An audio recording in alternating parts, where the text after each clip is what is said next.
Orisha Solo. So they are here because please rise. Please let's start with it. Thank you so much. So we're going to start the opening ceremony right away. And we're going to begin with the opening prayers. And the opening prayers, like I'm told, is the third stanza of our new national anthem. It's going to be a bit challenging for us to stand and sing it because many are still struggling to get used to the lyrics as well as what it takes. So we'll beg the DJ as well as, are we ready? So we can put it up here while the wordings are reading out. The DJ will assist us. Okay, we can read from this. All right, so please let's rise. That's our prayer, that's our opening prayer. Our prayer will be the third stanza of the national anthem. God bless Nigeria. Did I hear an amen? Amen. Nigeria is battling so much right now, and we're like, can we survive it? Can we pull through? Yes, thank you, sir. We will. We have that scheme to always pull through. So Nigeria will find its place no matter what happens. God bless Nigeria. Are we ready? DJ? I let them so it will have some measure of light.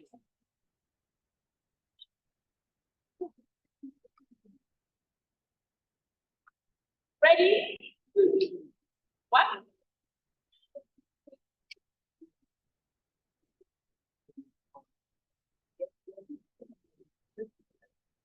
And give us a kind of feeling. Let's feel it. Oh, that was one. Let's 1, 2, 3, go.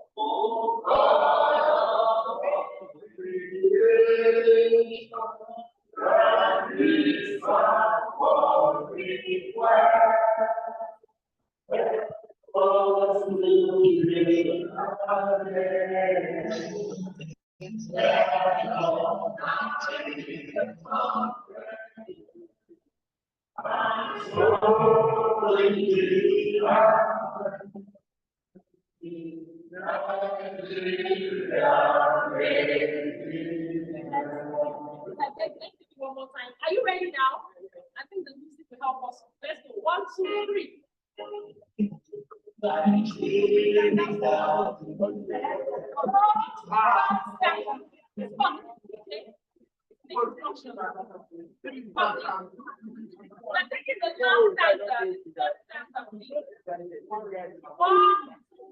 One, two, go. Let's go.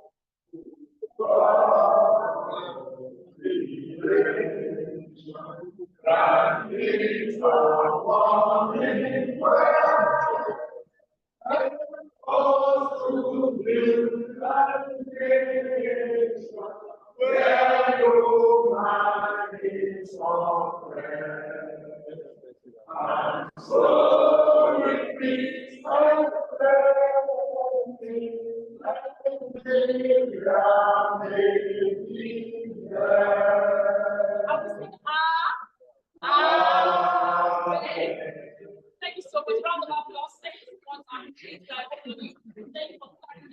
and we crossed more than Nigeria. We surely turned out well. Challenges will come and go. We're a great nation, the most populous black nation on earth. We will not think. It's just a matter of time to find out. This is your mind.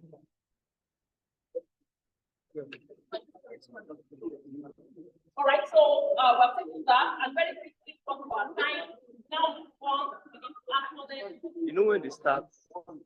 The other one is even better. Bring the other one. You know when they start? Without originally, what is time about? She went already on. Why is he into that?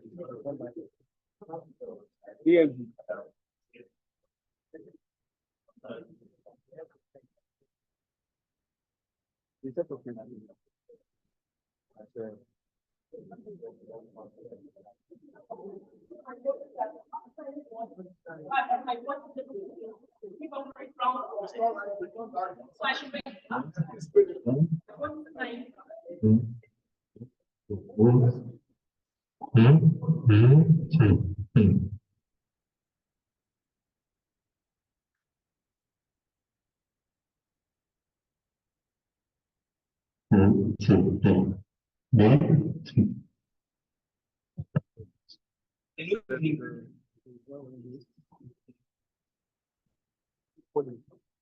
Check it.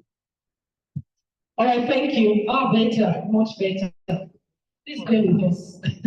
University of Lagos, we're doing what we're trying. All right, so we'll begin with the opening remarks. But before we take the opening remarks, let's acknowledge the dignitaries that are seated right here with us to make this occasion a great one.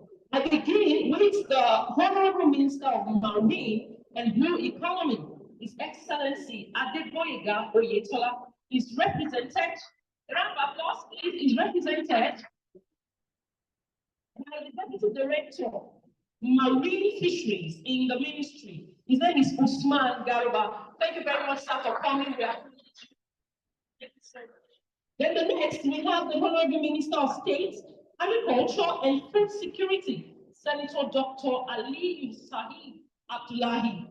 He's also represented by the Executive Secretary, Agricultural Research Council of Nigeria, and he's also here, Professor Garba Amidu Sharubansu. Thank you very much, sir. A round of applause, thank you so much.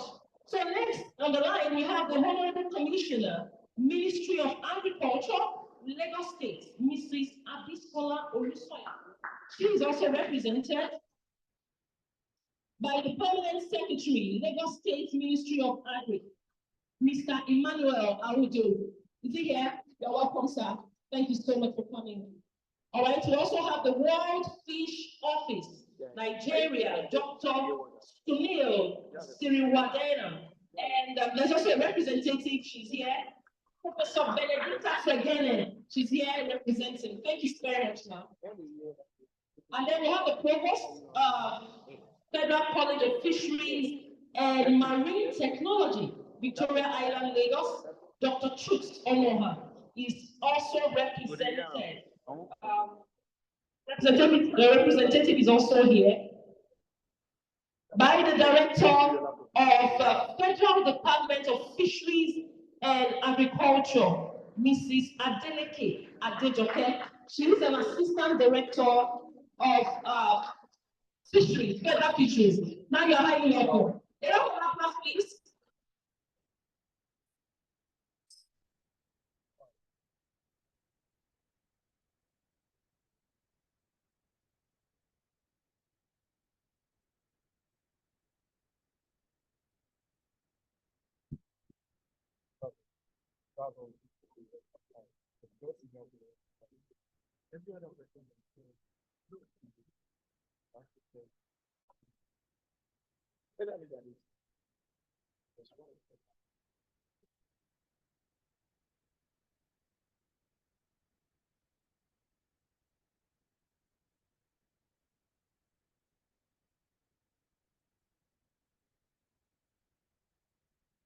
Okay, so we are trying to make some adjustments, and please bear with us.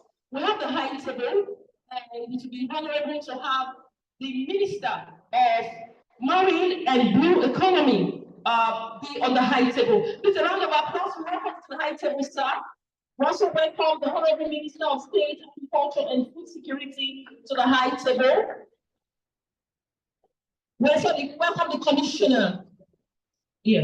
Welcome the Commissioner, Ministry of Agriculture, Lagos State, also to the high table. And of course, the host of today's event, that is where at the University of Lagos, our Vice Chancellor, Professor Folashade Ogushola, she's ably represented by the Director of Academic Planning. He's here with us. Let's start clapping.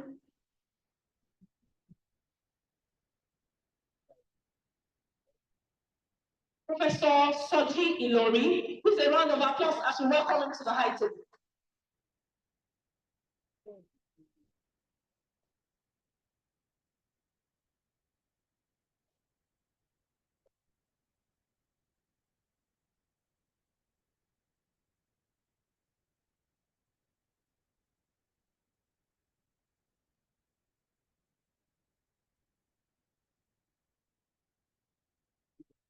Yeah.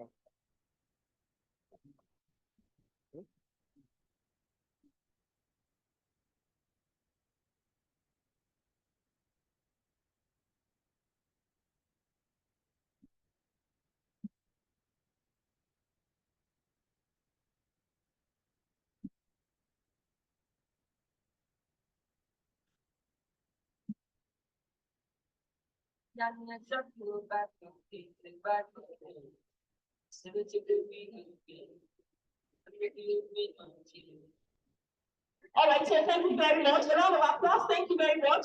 So because everyone is very important, the high table as well as where we're seated, we'll not be able to take much more because of our seat. So we just acknowledge wherever you are, you're special to us. All right, so we'll take the next one now. The Provost, Federal College of Fisheries and Marine, will take in this. Then we now move on now to the Dean, Faculty of Science, is seated here with us. A round of applause as I call his name. We acknowledge you, sir. Professor Elijah Oyeyemi, the Dean Faculty of Science. A round of applause. Thank you very much, sir, for coming. And then we also acknowledge the head of the department, Professor Ademola Zaid, the HOD Department of Marine Sciences. A round of applause. You're welcome, sir. And very quickly, we now acknowledge the keynote speaker. The keynote speaker who is supposed to speak with us today is Professor Abiodun Sule, the Executive Director, Nigeria Institute of Oceanography and Marine Research, that is ably represented this morning by Dr.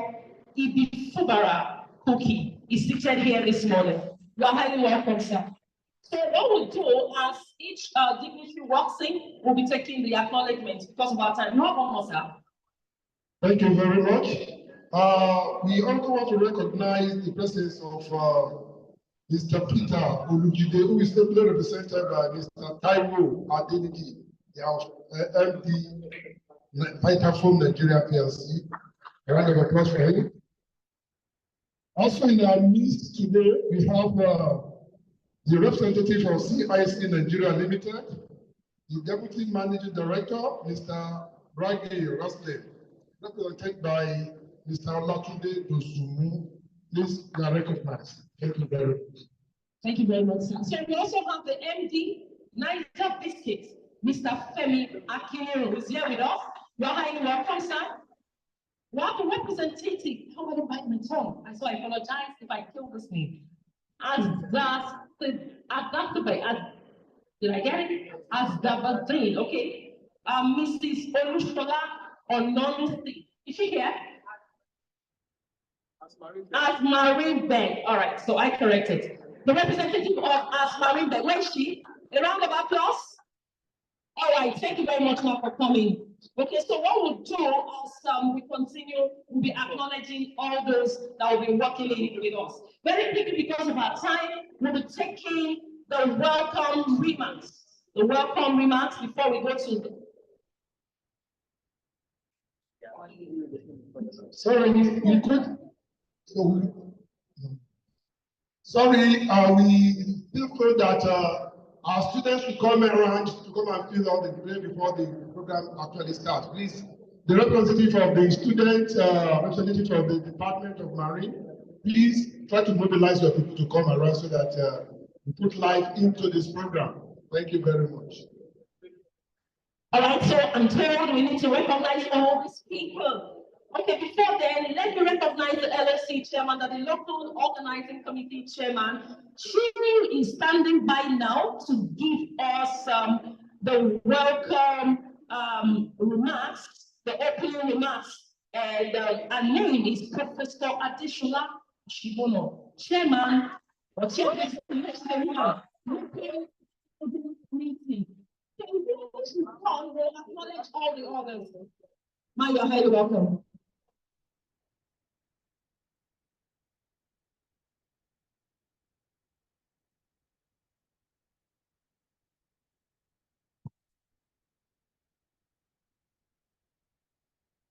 Good morning, distinguished ladies and gentlemen.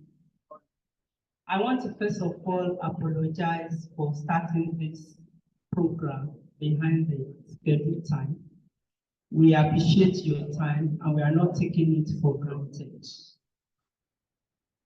I don't want to take too much of our time by going through the protocol. Some of our dignitaries has been recognized and we keep on recognizing them because time is of essence. I know that there are so many activities going on all at the same time. However,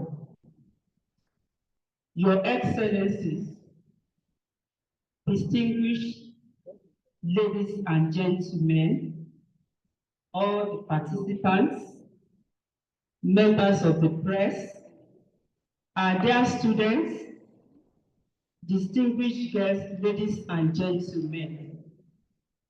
It gives me great pleasure to welcome you most cordially to the 5th annual conference of the Association of Fishery Scientists with the theme Sustainable Fishery and Aquaculture Production for Enhancing Livelihood in Nigeria's Economic Development. That is hosted by the Department of Marine Sciences, University of Lagos, the University of First Choice, and the nation's pride.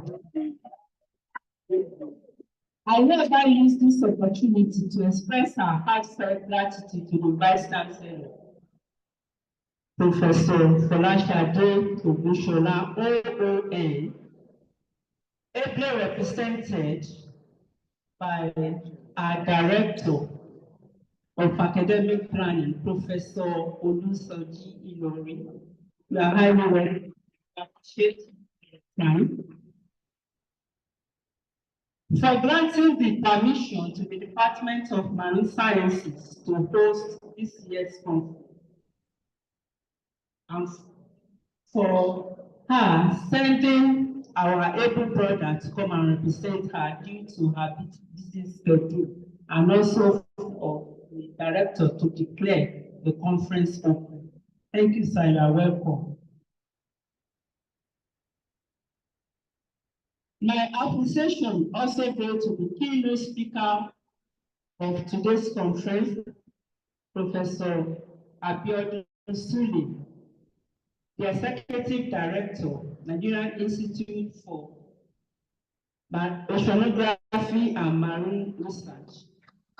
There are so many of the representatives. We have the keynote speaker being represented by our brother who is seated here. We also want to thank you for the moral and financial support given to the association. We appreciate you. God bless you. The Royal Mother of the Day, Olori Toby Phillips Ogunwusi, who happens to be one of our former students, is on our way coming. I received her message a few minutes ago. She's been part of the all students of the Department of Marine Sciences. In absentia, I'm thanking her for honoring her alma mater with her physical presence and for the financial support. You will agree with me that the Department of Marine Sciences, where she graduated from, can now be referred to as the Yeye Olori Department.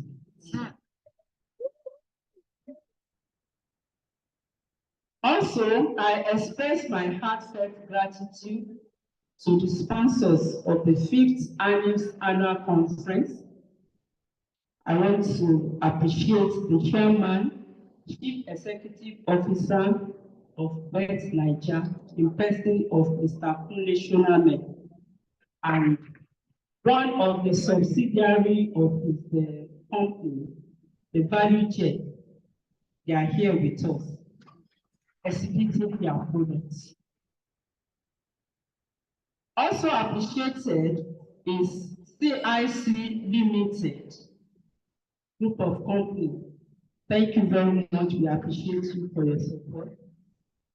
We have Vital from Nigeria PLC, ably represented. The group MD is represented by our brother. Sorry, I don't want to be going through the name, but that's why I said we should all sit in the front. Then Asmarine Beg Limited, Niger Biscuits Company, NIF Digital West Africa Limited, Federal College of Fisheries and Marine Technology, Nigerian Institute for Oceanography and Marine Research, Department of Marine Sciences, and other individuals that want to remain anonymous. Without you, this event would have been tough to pull off. We appreciate you. Thank you so much for all the support that we receive. And our prayer is that the Almighty God will continue to prosper your business.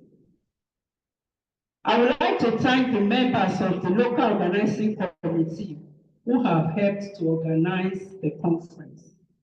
The unity display during the planning and tremendous amount of work and skill which have gone into the organization of this conference are commendable. Also appreciated are the head of department and staff of the Department of Marine Sciences for all this. Our appreciation also goes to the team and also fine for all that they have done to make available of the facilities that we are doing today. So thank you very much. On behalf of the Department of Marine Sciences, the host of the 2024 Anifs Conference and the Lagos Branch Local Organizing Committee, I hereby express appreciation to the National Executive Council of the Association of Nigerian Fisheries Scientists for the opportunity given to us to host the 5th annual conference. Distinguished guests and participants, we have an exciting program lined up over the next 3 days of the conference, filled with engaging discussions and valuable network opportunities. I also believe that the stakeholders' discussion, plenary, technical, and training section will positively contribute a more sustainable and prosperous fisheries to boost the Nigerian economy.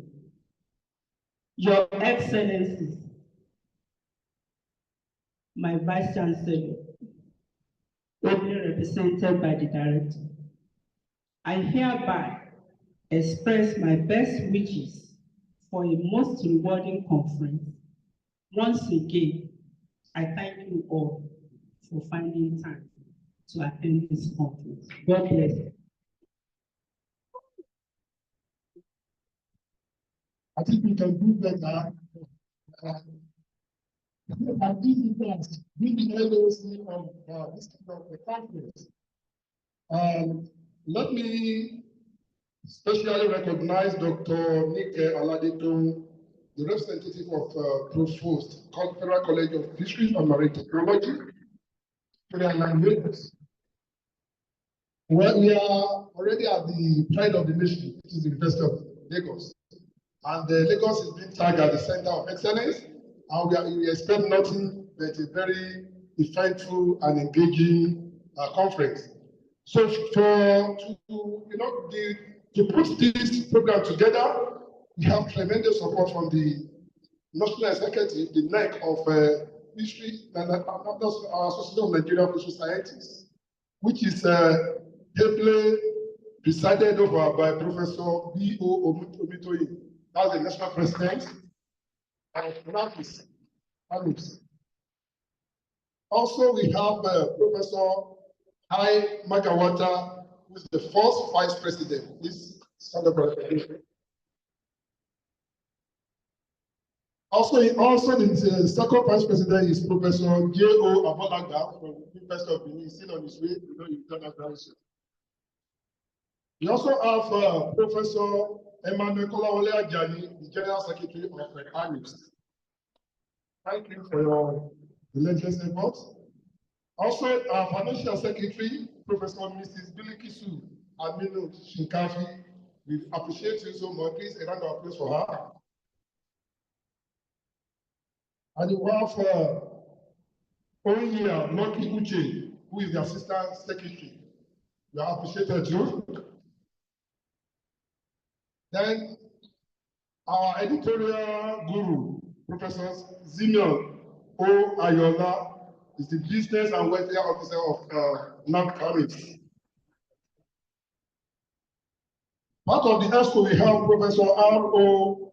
Odutiku from Federal University of Technology, Minor, is the treasurer of the association. While our public relations officer, Professor S.C. Nwana from Federal University of Technology, Akure, is equally with us. Thank you very much for all the efforts that are put into organizing this program. Welcome. Thank you very much, sir. A round of applause once more. Thank you so much. See, this program will not have been a success it is today. So very quickly, we move on to the next, and that is the welcome address by Anifs President, Professor Bamidele Omitoyi. A round of applause as we hear from him. Just keep talking to the guests here.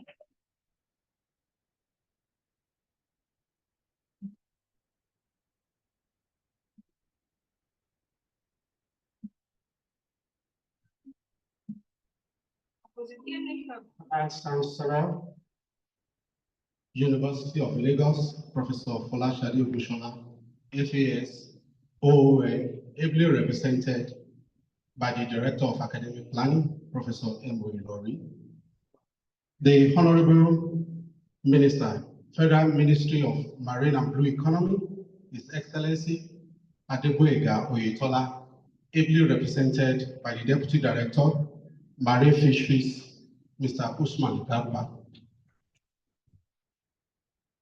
The Honorable Minister of State for Agriculture and Food Security, Senator Aliu Sabi Abdullahi, ably represented by the Executive Secretary of Agricultural Research Council of Nigeria, ARCN, Professor Garba Hamidu Chalubutu. The Honorable Commissioner, Lagos State Minister of Agriculture, MS Abiola Olusanya, ably represented by the Permanent Secretary in the Ministry of Agriculture, Mr. Emmanuel Audu. The keynote speaker for this year's conference, Professor Sule Abiodun, the Executive Director of the Nigerian Institute of Marine and Research Oceanography, Lagos, ably represented by Dr. Ayao Koske Kalada. The Provost of the Federal College of Fisheries and Marine Technology, Victoria Island, Dr. Chuks Onua, ably represented by Dr. Nike Aladeton. At the World Fish Office, Nigeria, the officer in charge, Dr. Sulu Stiwaridi, ably represented by Professor Benedict Tosin Fregede, the royal mother of the king, Oloritobi Phillips Ogunwusi, the wife of and the representative of Kabiyesi Ooni of Ife, Oba Adeyeye Enita Ogunwusi Ojaja II, the Dean of the Faculty of Science, University of Lagos, Professor Elijah Oyedola Oyeyemi, the Head of Departments of Marine Sciences, Professor Ademola Said, the members, the chairman, the chairperson, and the members of the LOC, distinguished members of NEC, distinguished members of Anifs, distinguished members of Fisheries and Aquaculture business community, distinguished ladies and gentlemen, and distinguished gentlewomen and men of the press. Distinguished guests, ladies and gentlemen, I welcome you to the 5th annual conference of the Association of Nigerian Fisheries Scientists. We are honored to host this event at the University of Lagos, Akoka, from today, 9th of July to 11th, 2024, with the theme Sustainable Fisheries and Aquaculture Production for Enhancing Livelihood in Nigeria's Economic Development. The association is a non-governmental, non-political, non-profit making body of scientists in the fisheries and aquaculture discipline, registered as a corporate body by the Corporate Affairs Commission, Abuja, Nigeria. The mission of the association is to nurture a body of scientists and professionals committed to advancement of fisheries and aquaculture research, development, and community service for the benefit of Nigerians and humanity. The association has notable objectives, among which are to enhance capacity and best global standards for fisheries research and development, advancing training and capacity building, promoting the bond of professionalism among members and other stakeholders, and advise government at all levels on policy focus and good governance for the development of the fisheries and aquaculture sector in Nigeria. Nigeria's fisheries and aquaculture sector play a crucial role in the country's economy, contributing to food security, employment, and foreign exchange earnings. The current production of fish in Nigeria is about 1.1 million metric tons, while the demand is about 3.6 million metric tons, leaving a deficit of about 2.5 million metric tons. However, to ensure the long-term sustainability of the fisheries resources, we must address the challenges facing the industry and explore innovative solutions.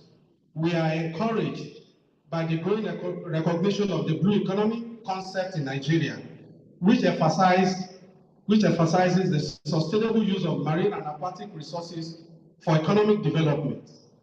The establishment of the Ministry of Marine and Blue Economy by the President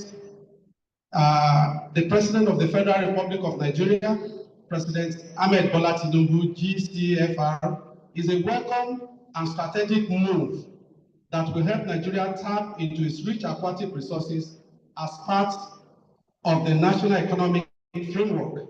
This will help diversify Nigeria's economy away from its heavy dependence on oil exports and provide opportunities to develop the sector to meet our national fish food supply.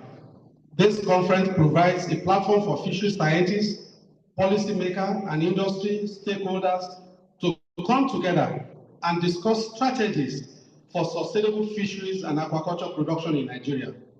We have an impressive lineup of speakers and panelists who will share their expertise and insights on topics ranging from blue growth concept, gender-inclusive value chain, climate change adaptation to fisheries and aquaculture, co-management, coastal and marine resources management, aquaculture technologies, pollution issues, fish hatchery, and seed production. We will also have a section of the conference to engage stakeholders on the challenges currently facing the aquaculture and fisheries sector in the country and brainstorm on the way forward. This conference will further provide a platform to train and mentor our colleagues on grant writing and method of data analysis in order to improve scholarship. As the president of this association, I am excited to see the continued growth and development of our organization. Over the past few years, our members have made significant contribution to advancing research and knowledge in the field of fisheries and aquaculture. We have secured several prestigious grants and awards which have enabled us to expand our research capabilities and engage in impactful projects. During this conference, we will also have opportunity to strengthen our partnership with various stakeholders in aquaculture and fisheries sector. These collaborations are crucial for fostering interdisciplinary cooperation and driving the sustainable development of fisheries and aquaculture sector. I encourage all participants to actively engage in the discussion, share their experiences, and explore new ideas that can help us achieve our goal of sustainable fisheries and aquaculture production in Nigeria. Together, we can work towards enhancing livelihoods, ensuring food security, and contributing to the country's economic development. We appreciate the Executive Director of NEOMA, Professor Abiodun Sule, who is our keynote speaker for this conference, for accepting to be the keynote speaker and for supporting this meeting. I appreciate the host institution, University of Lagos, under the leadership of our amiable Vice Chancellor, Professor Folashade Ogushola, FASON, for our support in ensuring that this conference holds. Thank you, ma'am, for your hospitality, kind gesture, and support to Anifs. These encouragements demonstrate your passion for scholarship and believe that sustainable fisheries and aquaculture production can indeed enhance livelihood and Nigeria economic development. We deeply appreciate all our sponsors and stakeholders for your unwavering support and invaluable contribution to this conference. Your steadfast commitment has provided opportunity for the dissemination of scholarly research, underscoring the indispensable partnership between the TAN and GAN. The efforts and sacrifices of the member of the local organizing committee under the chairpersonship of Professor Adeshola Oshibona, with the strong support of all the LOC members, is highly appreciated. Finally, I thank the women and men of the press for covering this program. Thank you all for being here. I wish every one of us a productive and insightful deliberation at this conference. Thank you very much.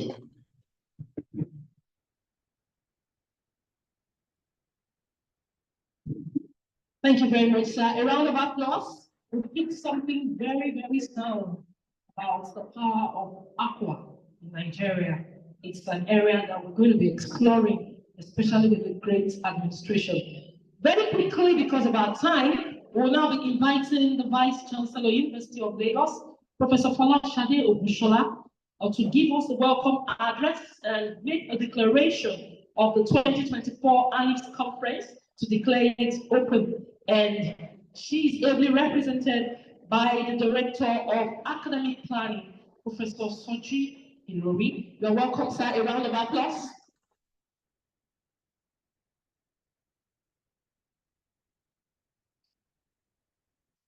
Good morning, ladies and gentlemen.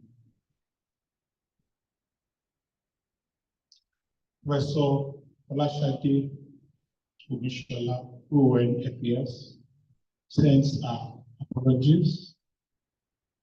She would have loved to be here, but for many other engagements.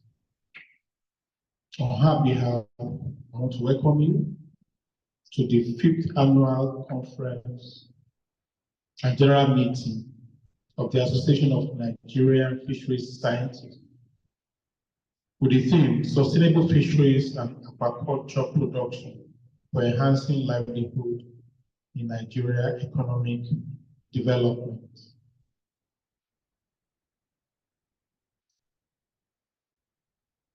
The Honorable Minister of Marine and Blue Economy,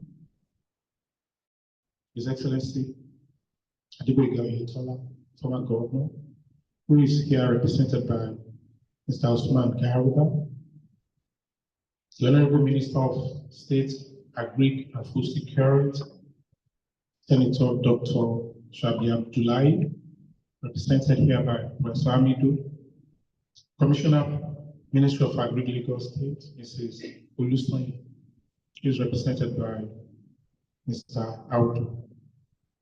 The Provost Federal College of Fisheries and Marine Technology is the keynote speaker, Dr. Chutsono, ably represented, not the keynote speaker, Dr. Chutsono, ably represented by Dr. Alade Tu. The keynote speaker, who is the Executive Director of NEOMA, That's Professor Abiodun Sule, represented by Dr. Kalada. The Dean Faculty of Science, my Dean, Professor Elijah Oyeyemi, the HOD of the Department of Marine Sciences, Professor Adeolu, the President of the Association of Nigerian Fisheries Scientists, Professor Bamidele Mitoyin, and the LOC Chair, my sister, Professor Adeshola Oshikoma. Permit me to recognize Professor Lawal Lare, who is the Director of our Center for Gender Studies, all my colleagues from the Faculty of Science, all our students who are here. I also want to recognize our sponsors, those who have contributed one way or the other to make this happen, especially Vitafoam, the Niger Biscuit Company Limited, ValueJet, Bet Niger, and the industries, all the industrial partners who are here. It's my pleasure to welcome you. Now, Professor Bushola is highly passionate about fisheries and food production. Why? Because of all the things that are happening and things that we can manipulate, we have not found alternative to food. That's why the issue of food security is jamming to every nation. Recently in Nigeria, we had is going to lift ban on importation of certain food and also remove duty because food has become almost unaffordable. The University of Lagos has very high interest in contributing a quota to food security. And the way that is going to happen is through our Department of Marine Sciences, where we have the fisheries program. As I said earlier on, food is so important. AI is taking the jobs of many people. But I tell you, there's no AI that will take the job of anybody who is into food production. I call all of you, distinguished scientists and students who are here. You are highly privileged because you are in the domain that cannot be replaced. We need to really prep ourselves up and give that prominence that is due to ourselves. There's no research in food production that is unimportant. Every research that leads to sustainable food production is highly, highly important. Now, recently, Nigerian government announced the expansion of the exclusive economic zone, which simply means that we have more navigable waters to catch fish. But we are all aware that because Nigeria has not placed good premium on food production as we ought to, foreigners are becoming and taking away a lot of our fishery resources while we look, and then they will package them and resend them to us because we have put all of our attention on oil and gas to the detriment of food. But here we are, those scientists all over Nigeria who have been working tirelessly to see that we still feed ourselves. My charge to you is, please move from theory, move from the laboratory to the field. We're in the era where everybody must be practical in what we do. You must demonstrate it. Because what is the value of education? It is to develop the society, the community. If you have a community where all of our food are going to be imported, and we are this many, then we are not doing well enough for ourselves. I'm aware, as a scientist myself, that the issue of research and funding has not been well taken care of. It looks like as if it's not of paramount importance to us in Nigeria. And that's why we're suffering. But I know scientists are highly resilient people. We are in this space because we love what we're doing. And our passion for it is enough to sustain us. Really, that is what has been sustaining us. I'm aware that many of you will have used your own money, resources for your own family, to do research, to travel, to attend conferences. Many will have traveled here for their own personal resources. But that is contribution to the development of the society and mankind. If you look at Nigeria, we've suffered from issues of IUU. I don't have to expand that. How do we use research to address that? That should be part of what I'm looking forward to in this conference. What about the impact of climate change? We see a lot of people displaying juvenile fish. People use different types of gear to fish, and no one seems to be bothered. How well have we influenced makers to address IUU and to address overfishing? It's gotten to the extent that many foreign fishing vessels who have been coming and foraging to our waters are no longer catching what they used to catch. And they're coming around to really talk about how do we help us to maintain or allow the catch that we obtain from our navigable waters to increase. So we must not rest on our oars. We must be deliberate in ensuring that our contributions to the food production of the nation really increase and that the society can feel our impact. I don't know how many of us have seen women going to the market to buy food for the family and not being able to buy anything with what they have. It's very, very pitiable, and it's something that really grieves my heart. And that should charge us to do more. University of Lagos is upgrading the Department of Marine Sciences to a faculty. We've recently submitted an application to NUC for the establishment of Faculty of Agriculture. And we believe over the years with the running fisheries program, NUC will come and tell us fisheries is not supposed to be in science, it should be in agriculture.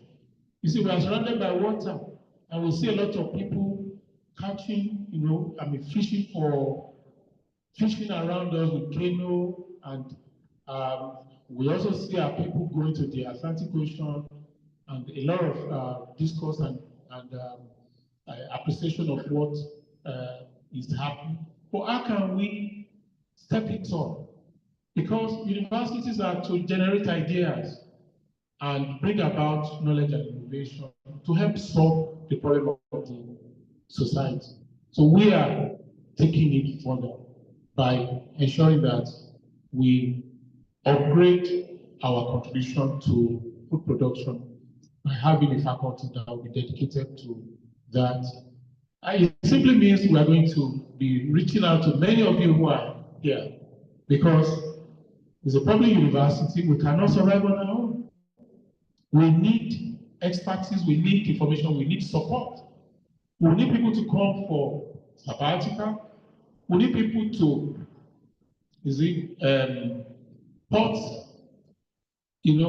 come and join us to make it worthwhile. And we are sure that we will get there, because we are determined that we will succeed with that venture. So on behalf of the Vice Chancellor, I want to welcome everybody. I saw Professor Anatika, who just came in, one of our fathers in fisheries. You are highly welcome, sir. You're highly welcome, sir. On behalf of the Vice Chancellor, I wish to declare the conference open, and I wish us very, very quickly everybody. Thank you very much.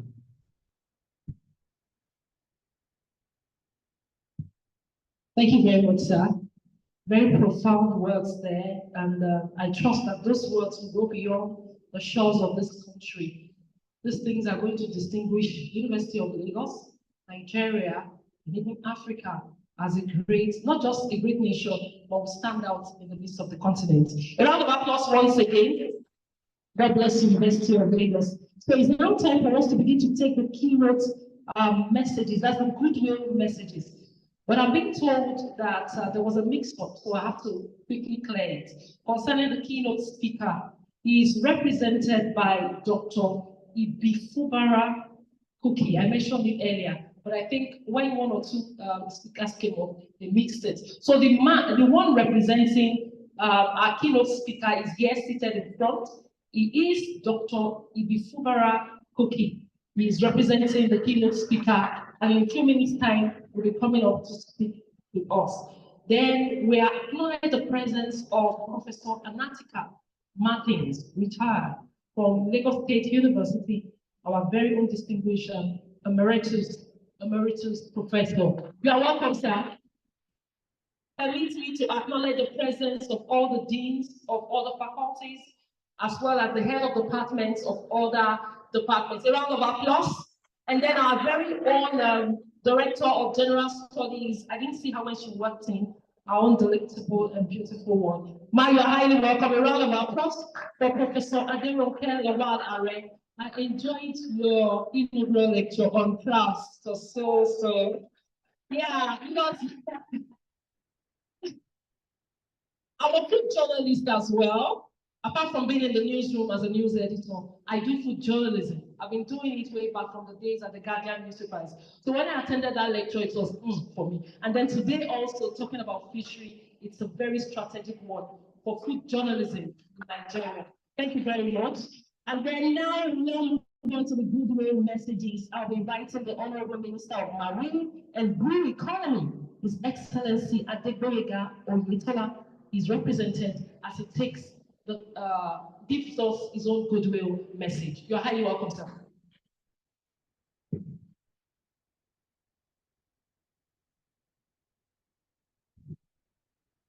Good morning, ladies and gentlemen. I'm here to stand in for the Honorable Minister of Marine and Blue Economy, and he asked me to send in his apology. He wished to be here, but because of his title, he could not be here. So I was asked to represent him. Just, because of his passion for fisheries, last month he was here in Lagos with all stakeholders. For 3 days, he was in Eco Hotel with all stakeholders in fisheries to discuss the way forward. Federal Department of Fisheries was just moved to Minister of Marine and Blue Economy. So, and the minister is very, very passionate about moving the fisheries subsector forward. So he asked me to represent him. Please, I will say, I was just asked this morning to represent him. So please permit me to just read a very short goodwill message. My name is Usman Garba, as it was said. I am the Deputy Director in charge of marine fisheries. So when I saw this, the theme of the conference, management of fisheries and aquaculture, I was very excited to be part of this, so that we can part of this conference, so that we can be able to discuss. And I may deviate also because fisheries management has been my profession for over some years. So I'm very, very interested in when I saw that it is about fisheries management. Anywhere we go to, we talked about fisheries management, and scientists is one of those stakeholders that supposed to support and is supporting, not even support, they are supporting, but we need to do more. So I will want to say that the Ministry of Marine and Blue Economy is, with the present minister, is ready when we send in our this request. The minister is ready to also assist, because if you look at, I was listening to the opening address by various speakers concerning fisheries management and concerning our demand. That is, we have a demand of about 3.6, and our production is just about 1.1. Yes, that is the something, but we have so many areas that are not being exploited. I'm in charge of marine fisheries. I know where we are lacking. So marine fisheries, when we are saying that we have not exploited the marine resources, we have about 170 something fishing trawlers, and all of them are fishing with between 5 to 30. We don't have any vessel that is fishing beyond 30. And people continue to talk about this, about our production. Yes, what happens to, even when they say, we are talking about the expansion. In terms of fisheries, nobody, I said nobody is exploiting our 30 and beyond, and to that 200 nautical miles. We are now requesting for expansion, maybe for other economic activities, but for fisheries, nothing is happening. And also concerning, maybe people are coming to our water to come and then package our fishes and come back and sell it. You know, most of these things are just in the social media. I will say it because Federal Department of Fisheries or Federal Ministry of Marine and Blue Economy and Nigerian Navy, we have the vessel monitoring system. And again, even our neighbor, we have a fisheries committee for West Central Gulf of Guinea also. That is also, maybe those ones are happening, maybe in those days. That is why social media is still carrying it. Because anytime, if a vessel, either our vessel that cross even into the non-trawling zone, from the headquarters of Fisheries Committee and West African, we have a fisheries regional body that is called FCWC, Fisheries Committee for West and Central Gulf of Guinea. They will call my attention that we so are you aware of that one? So for people to say vessels are coming into our water, Nigerian Navy, they have never reported that one. FCWC, as I said, we have never seen that one. So to us, well, if it happened in the past, now I don't think it's happening again. So what I'm trying to say now that the Federal Ministry of Marine and Blue Economy is ready to assist us. And also the fishery scientists also, they have a lot, I know they are doing it, but they too have to assist us. Because if we look at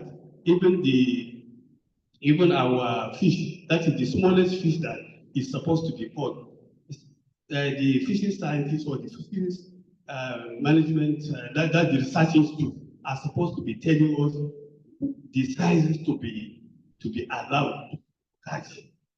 For over some time, I think we have not been seeing that, so we still maintain what was given to us maybe more than 10 years ago or less, or more than 5 years ago. So we need to work on all these ones. We need to work together.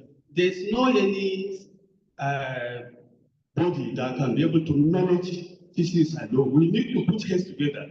And some of these, today is the 5th conference of this Anifs. So I think there are a lot of things that have been said. And I'm telling us now that let us look back to see that in our previous words, our recommendations are all these, which one that we have carried out and which one is still, because there are so many things that we said during the conference of this, and it ends here. So to us, when we go out, even in the ICA, that is the International Committee for the Atlantic Tuna, there are a lot of, nobody, we don't have any investor into this thing. And the investors that are coming, they are asking of our resources. No stock assessment that has been done, that we will tell them that, okay, we have so tuna in our water for people to come in. We used to go, they are investors are asking. Even these are people that are fishing in the inshore, they too are saying that they want to know our resources.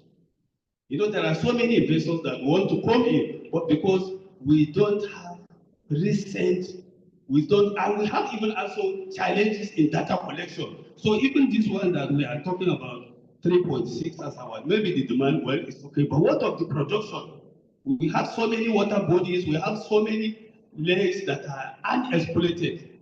So and even in terms of fishing potential, we based on data before we give, in fisheries, we give allocation to fish importers to bring in fish, and we look at this, and maybe we don't know whether we are still depending on our own data. Data are not being collected properly. We have issues with data collections. So these are some of the things that we have to look at it. And also we have to do follow up in what in all our recommendations. It's not that when we do things, we just do it at the end of the day, no follow up. Federal Ministry of Marine and Blue Economy, our one, we depend on the fisheries scientists. We depend on data to carry out our information. We depend on research to do our work. Federal Department of Fisheries can only, or Federal Ministry of Marine and Blue Economy will only depend on data and available scientific research, because we are not into. So what I'm trying to say is that we have to work together. And I know that we have so many stakeholders that are here, so that we have to, during the conference, we have to look at it and look at what is the problem in fisheries. We have so many people out there. Actually, this 5 to 30, that is the one that is highly overfished. I will say it's overfished. And we will not even know, because most of the trawlers that are into this trawling, their target is shrimps, not fish. So somebody that is targeting the fish is just a bypass to them. So I'm encouraging us to look at all these things, and so that we put heads together and just chart the way forward, so that we can move fisheries and aquaculture forward. Because if you will even look at even the aquaculture, there are so many water bodies, there are so many vast land that is for aquaculture, but it is not being exploited. The policies are there. The representative of the DC was talking about that. Let us stop maybe talking about just theory. Because most of these things that we are saying are that fish are being caught in our water, packaged and returned back to us. If you look at it, it's just there in the social media. We cannot, because which one now? Because we depend on our Nigerian Navy. They are the one that is in charge of our water. They have not reported any that we have either Chinese vessels in the recent time. I have worked in fisheries for over 20 years. I've never no Nigerian Navy ever arrested either Chinese or foreign vessels. As we are talking now, we don't have any, we have not registered any foreign vessel to fish in our water. All the 175 or 176 are all Nigerian flagged vessels. And it's only one out of this one that is fishing outside our water. So I wish us a happy deliberation. So let us look at what I have just said during our deliberation, so that we move away from theory to practical. Thank you very much.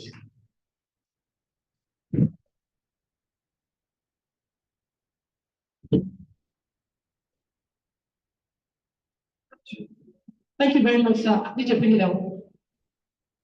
It's a serious matter now. We don't need music. A round of applause. Thank you very much. I cite 2 or 3 takeaways. Actions. Time for action. Collaborations. And then only one vessel is fishing outside our waters. These are the things, so many he has said this morning, but these are some of the things we'll be looking at as we begin to delve into content. For us, journalists, we look at content. Thank you very much, sir, for this you have given to us. Now, very quickly, because of our time, we move on to the next video message by the Honorable Minister of State, Agriculture and Food Security, and that is Senator Dr. Ali Sahi Abdullahi, is represented by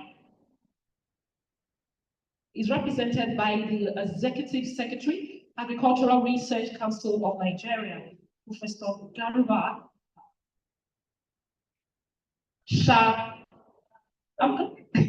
Sharubutu, yes, Professor Sharubutu Namidu. A round of applause.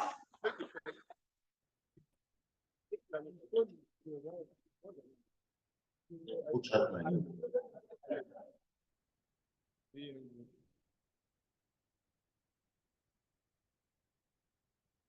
Vice Chancellor, sir, the Honorable Commissioner, represented the President of these important division, society, as well as the school members. I bring you greetings from the Honorable Minister of State for Agriculture and Food Security, distinguished Senator Abdullahi Al-Musavi, the Baradambo, and one of the early founders, the Agricultural Research Council, Unilag. One of the most difficult things for civil servants to do is to actually represent their boss. It's difficult because while representing him or her, you also have an opportunity to chip in some of the concepts that you have in mind. But the Honorable Minister himself is serving under a dynamic leader, a leader that has a lot of thoughts, a leader that is forward-looking, and an experienced, astute politician, the person of President Bola Ahmed Tinubu. One important aspect of Mr. President is the fact that he believes that at the end of his tenure, for the first time, no Nigerian should go to bed on empty stomach. But he has also added the fact that it is not a question of eating and eating and eating. And that is why he declared a state of emergency on food security. And the definition of food security by the president is for you to have food that is balanced without any element of protein calorie deficiency. The second aspect is you must have this food on time as and when it's needed. And thirdly, the president believes that this food must be initiated in this country, produced in this country, processed in this country, eaten, and for excess to move into the second phase of his interest, that is the diversification of the Nigerian economy. Putting that into consideration, Mr. President cannot come to the farmer himself because as a Democrat, he believes that certain things must be done by certain people in order to carry every Nigerian along, especially in the process of food production. And in his wisdom, he has two ministers committed to food production in this country. And that is the Minister of Agriculture and Food Security, again distinguished Senator Abubakar Kyari, and the Honorable Minister of State, Agriculture and Food Security, again distinguished Senator Abdullahi Al-Musavi. Now I'm here to represent the distinguished Senator, Minister of State, first in his official capacity, and secondly in his personal capacity, because he has all it takes to associate with the scientists as well as producers of fish products, either through the artisans or through deliberate process of culture. His Excellency, the Honorable Minister, has conveyed his greetings, and also to bring to fore the fact that there is an integration between crop production, livestock production, and fisheries. Before now, our understanding in the Nigerian context, and of course that was what led to numerous research institutes being dedicated to crops, and a few for livestock and fisheries. Today, in the wisdom of Mr. President, the Department of Fisheries of the Ministry, through a very thoughtful procedure and scrutiny, has been moved into the new ministry, not only for production, but for the purpose of diversification. Now, you cannot diversify when you do not have the scientific knowledge of this sector. And so herein lies the importance of scientists in any production system. For the farmers, they can learn through reciprocal colleagues. Mr. A is farming like this, let me try it. But for science, it's a deliberate attempt to incubate an idea, form a theory, move into the field, specify your aims and objectives, have your methodology spelled out towards having a result that you are going to discuss and conclude, and then recommend to the government what to do. And that is the role of the Agricultural Research Council today. We move into the universities, into our various research institutes, into private farms established by individuals to generate information that will serve the purpose of our farmers, as well as change the pattern by which we do things in all the agricultural sector, but for this purpose, specific to fisheries and aquaculture. Yes, we have a deficiency, but the government is not just sitting down. Before the movement of the Department of Fisheries and Aquaculture to the blue economy, a lot of things have been put in place, driving towards production. But you also recall that there is an experiment in this country that has first the Nigerian Institute of Oceanography and Marine Research. It also has the National Institute for Freshwater Research in New Busa. We also have attached to them three very, very important colleges of agriculture. It is only in Nigeria that you have that type of experimentation, where you have the colleges of agriculture attached to the very institute. And that was what gave birth to the Federal College of Fisheries and Marine Technology, then associated with NIOMA, the Federal College of Fisheries Technology in Badagry, and the Federal College of Fisheries in New Busa, both of them attached to Nigerian Institute for Freshwater Research in New Busa. The idea behind that is to have scientists available within these research institutes, bringing out innovations and initiatives and technologies, and pass it on to the associated Federal College of Fisheries, so that the last arm of scientific discovery will be adequately carried out. And that arm is that of extension.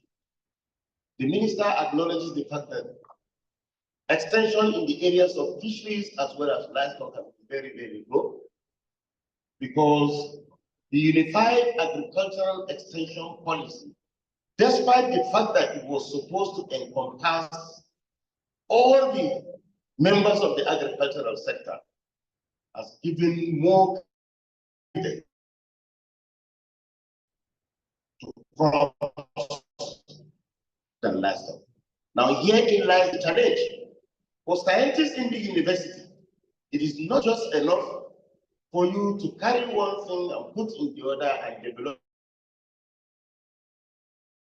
For you to have your students that train agriculture extension,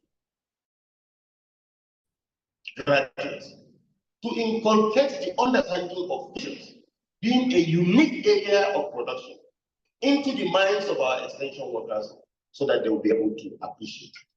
Yes, we went through the unified agricultural extension system, but the fisheries component has not actually been elucidated and driven into the brains of most of our agricultural extension experts, without which we are not likely.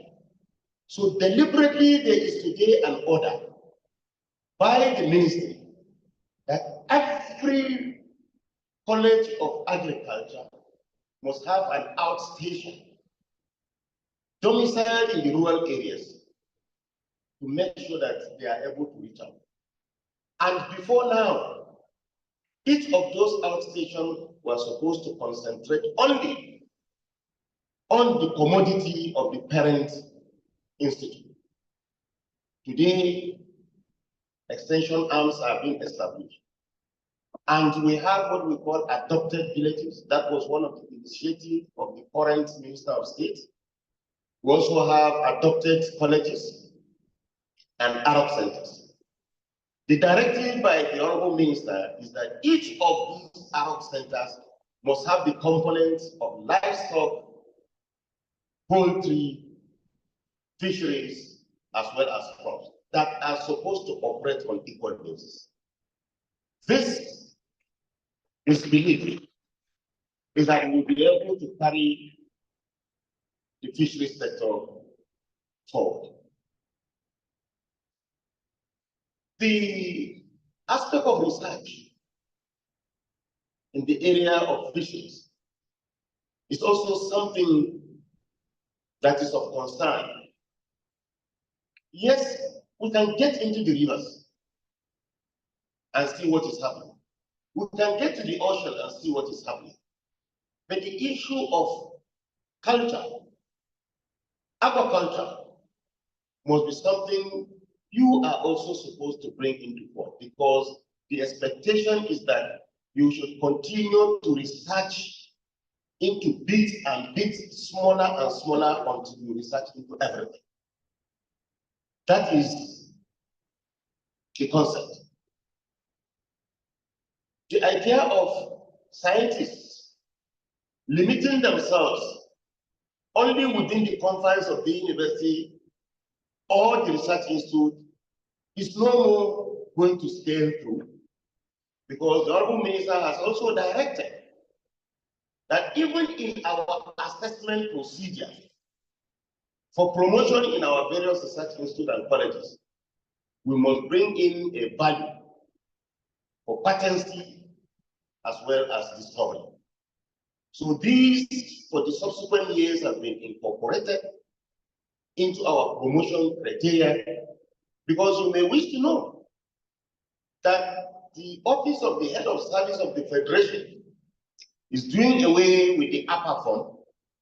They have now introduced a performance-based evaluation system. So it's no more for our scientists or our civil servants to score 6/6 under workload. It's for you to attach value to whatever work you are able to do. It will be very difficult for us to align in the fisheries sector. And that is the more reason why scientists who are here should be able to quickly come up with an understanding of how fisheries scientists will be evaluated. Again, the performance system should be in such a way that the data generated must be reliable, so that somebody who is working in Lagos cannot quote a figure different from somebody who is in Sokoto or different from somebody who is working in Maiduguri. As of last week, we have received a directive from the ministry to go and enter into a memorandum of understanding with the National Bureau for Statistics, so that whatever criteria they are using to generate their data, because constitutionally they have the mandate to do that, we should be able to give them their input, and we receive their own input, so that we'll be able to do that. So I think I will challenge the executive of these important women to try and see if they can book to see the Director General of the National Bureau for Statistics to work out the method by which data will be generated. Again, the Honorable Minister is very, very much concerned about some of the attitudes of our association. The concern is a positive one. Positive in the sense that associations must make themselves available to the ministry. In whatever ministry you are, for every budget, there is a need for associations like this to take the budget, analyze them, and see to what extent it is affecting them. So that in the subsequent budget, your contributions will be taken into consideration. You know, budgets are now given in terms of envelope.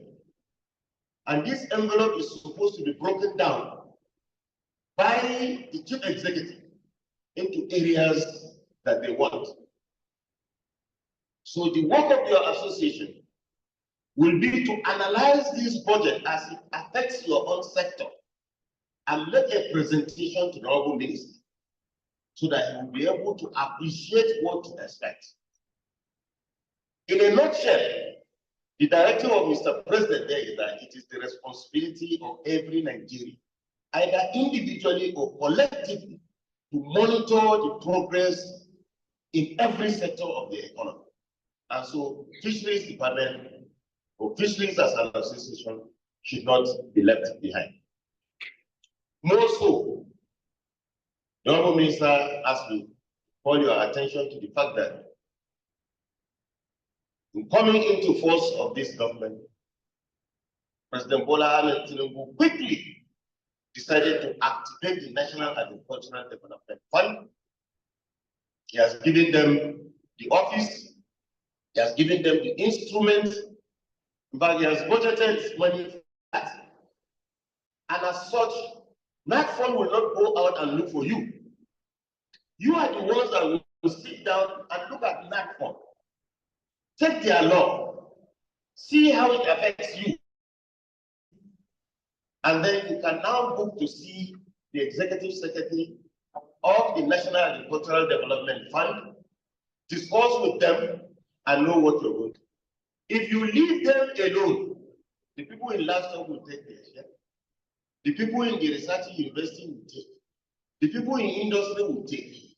So by the time you are coming with your own document, they'll say, okay, you have to join the queue.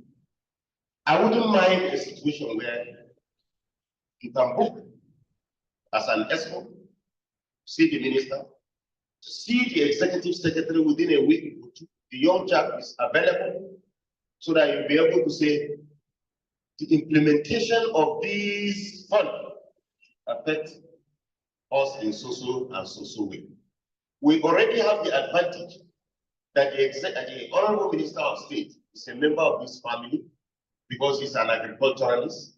He has been a legislator shouting for the agricultural sector as a veterinary surgeon with a wife who is a veterinary surgeon that is interested in fisheries. You should be able to avail yourself of the opportunity that exists in that place. I want to appreciate you for having allowed me to represent my boss. Incidentally, my boss is my younger brother because I am senior.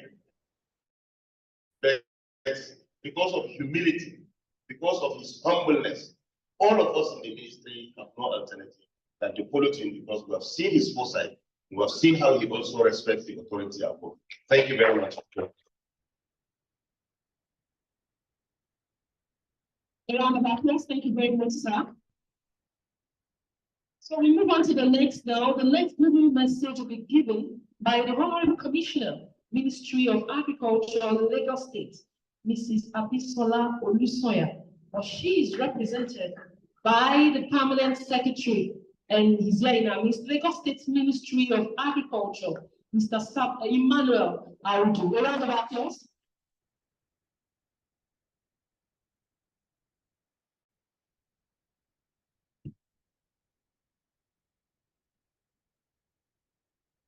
the special guest of honor for this program, ably represented, the Vice Chancellor of the University of Lagos, ably represented. Please permit me to stand on the already well-established protocols for this program. Starting out, I nearly said Lagos State University. And that because I am a born and bred LASUite. And a LASU will say we are LASU and we are great. And it becomes much more interesting having our father in fisheries, into whose hands I dropped in Lagos State University, the most distinguished Professor Emeritus Martins Anatekai.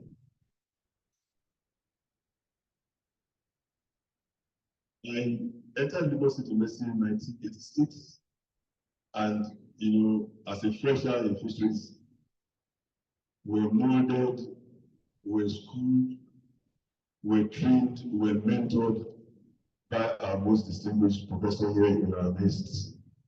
And I'm sure, seeing the students grow within the system, although I'm in governance now, but most of the students have indeed gone well and done very well in the profession.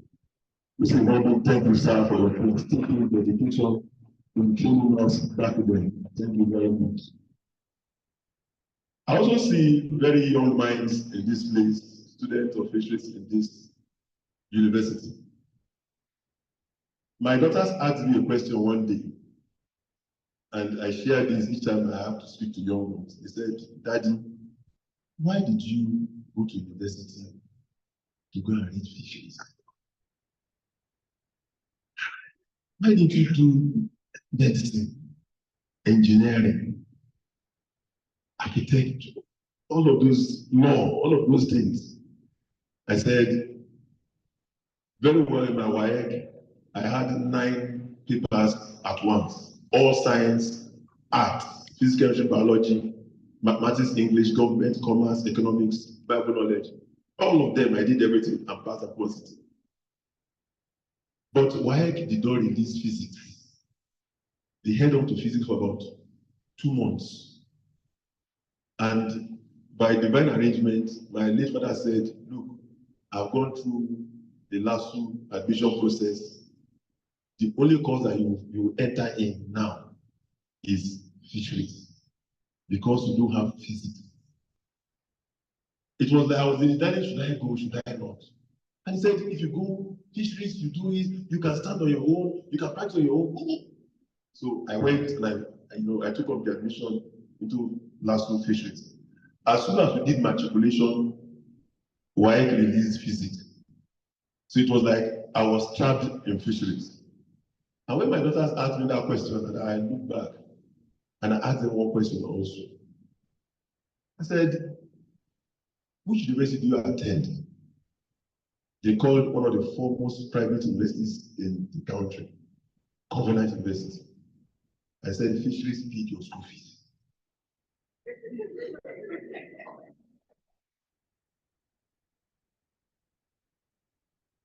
So then I did fisheries so I can pay your school fees to do your own, all the courses you are doing now.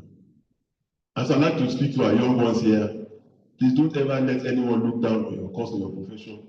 You are you are in one of the best professions that can ever be well established. But you must pursue excellence in whatever you do. Excellence will cause you to stand out in your profession, to give you recognition. It will open doors for you globally. Pursue excellence.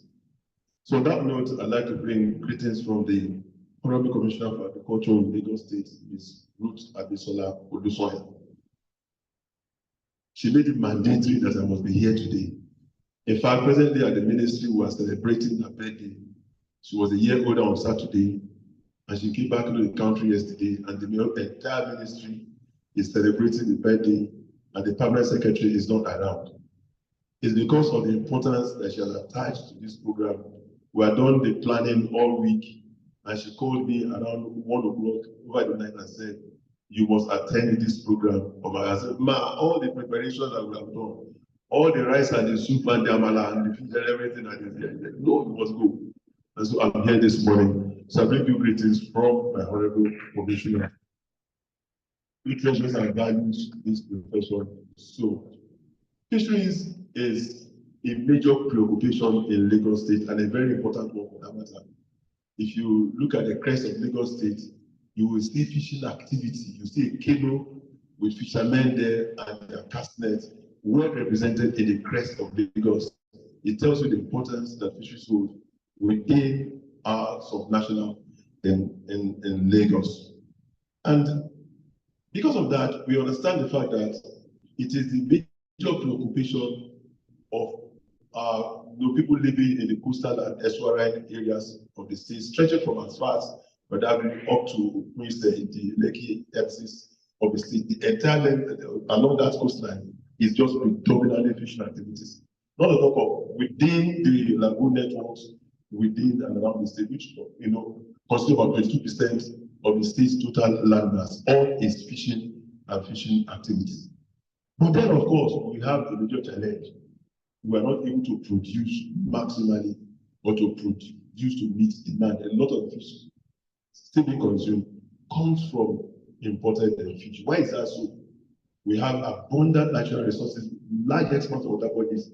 Then we should be able to feed ourselves and produce all the fish that we require, either as a state or as a nation as well. That calls for a cost of thought for all our scientists in the course of this program. We have aging fisherman population. How do you encourage a young man in the fishing village to take on the profession of his fathers who were poor or who live below standard lifestyles? How do you encourage the youth to go another line to want to continue the family profession of fishing unless something is drastic is done in terms of production and increasing revenue to the fishing families? So if you're not careful, gradually, bit by bit, our fishermen are aging, and if you're not careful, that profession may die out unless urgent strategic interventions are put in place to ensure that we can have sustainable income from fishing activities in our coastal and rural areas.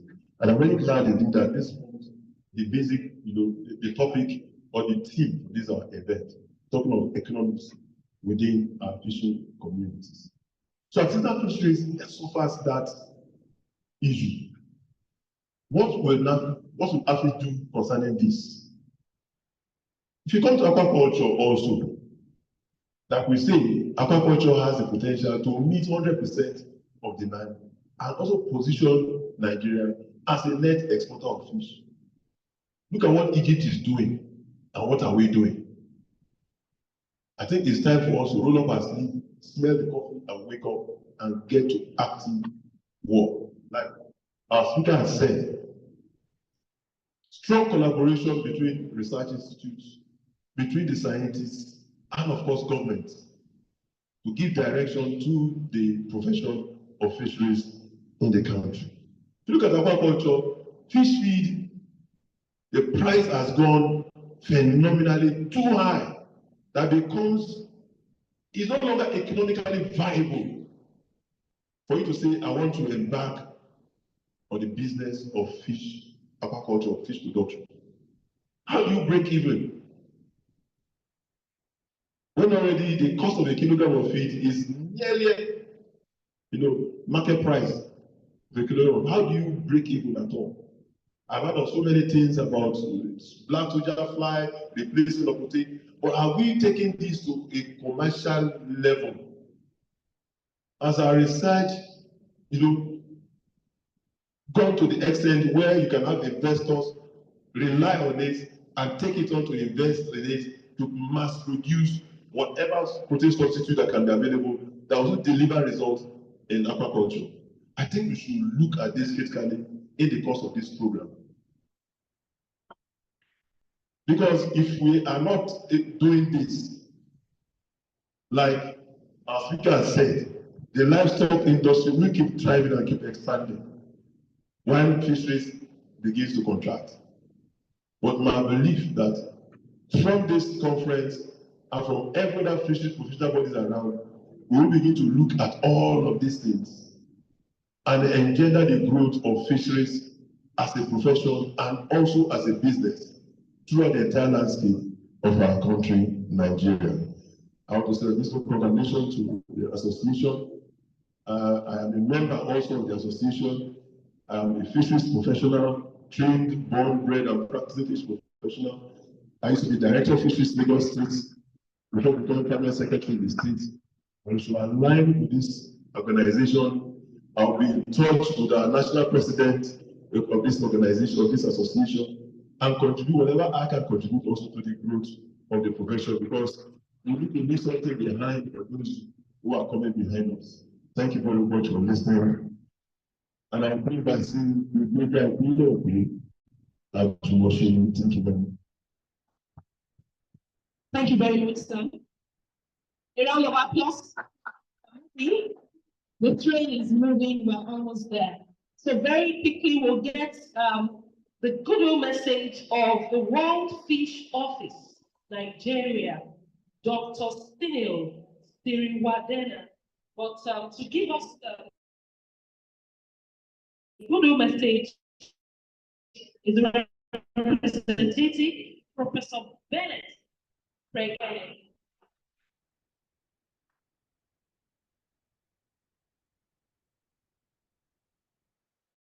Good afternoon.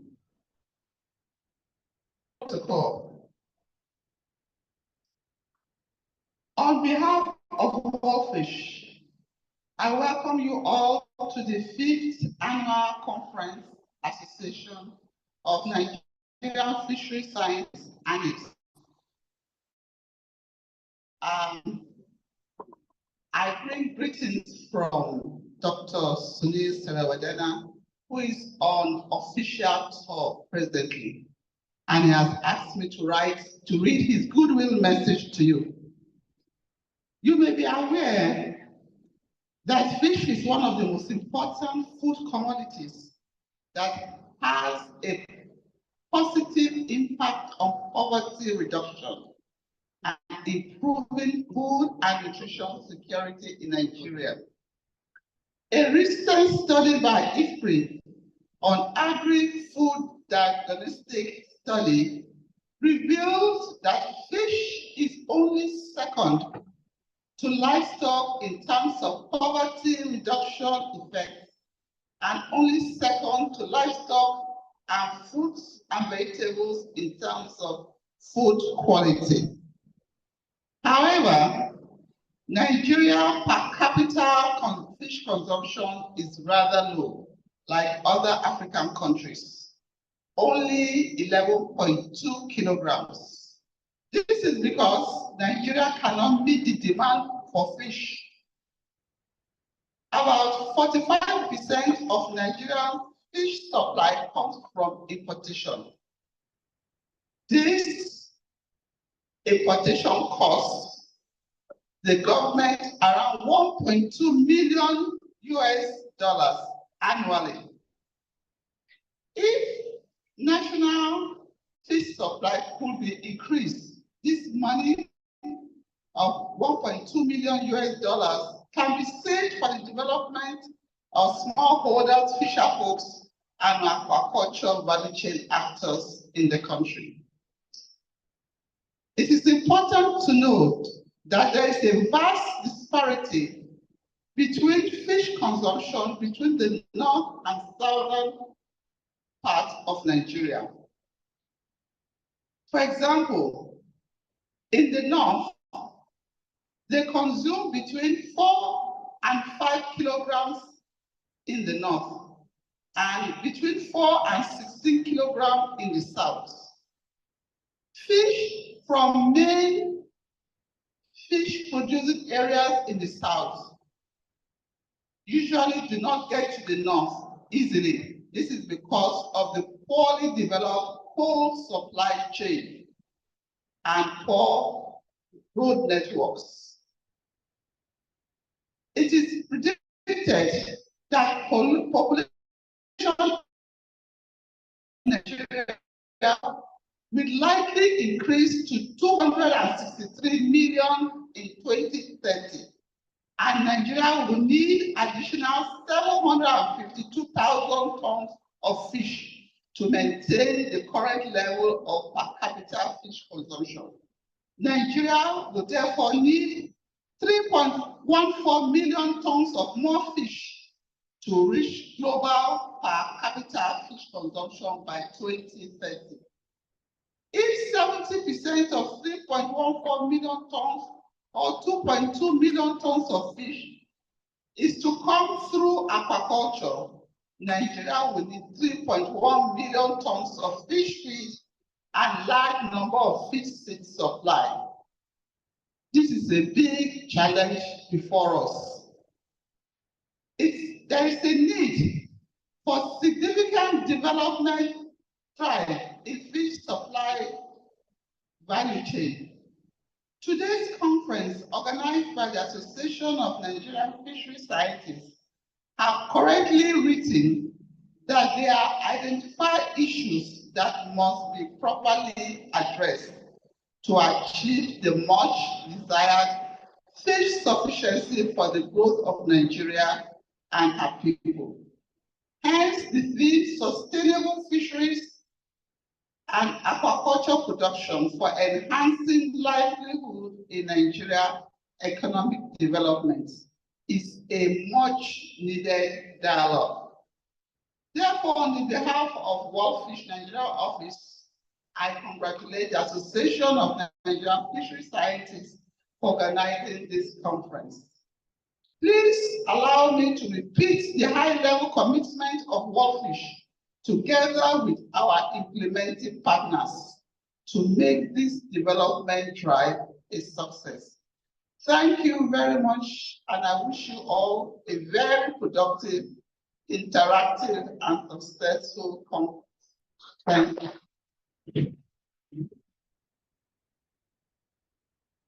Thank you very much, ma'am. All right, permit me to recognize the presence of one of our sponsors, Mr. Bamidele Ashorono. Is the CEO of Anifs Digital. He's here with us. A round of applause, sir. All right, we also have the MDB and M Ventures. Mr. Deremi Sonny Banjo, she's also here. A round of applause. You're welcome, ma. God bless you. All right, so we move on now. We now take the goodwill message by the Provost, Federal College of Fisheries and Marine Technology, Victoria Island, Lagos, Dr. Chuks Onoha. But representing him is Dr. Nike Ade Aladeton. I got it. Okay, so she's the chief lecturer there, and she's representing. We have a keynote, a goodwill message. What I was short for. Thank you. I bring you greetings from my provost, the Provost of Federal College of Fisheries and Marine Technology, Victoria Island, Lagos, Dr. Chuks Onoha. He is a committed fisheries scientist and a researcher. He is unavoidably absent for this program, so he sends his good wishes and also wish everyone the best of the conference program. Thank you so much. Thank you very much, ma'am. The next goodwill message will be coming from the Dean, Faculty of Science, but he just stepped out, so we just move on to the head of the department, Marine Sciences. Professor Aderoyi Zaidi. A round of applause. Keep clapping. You are the back.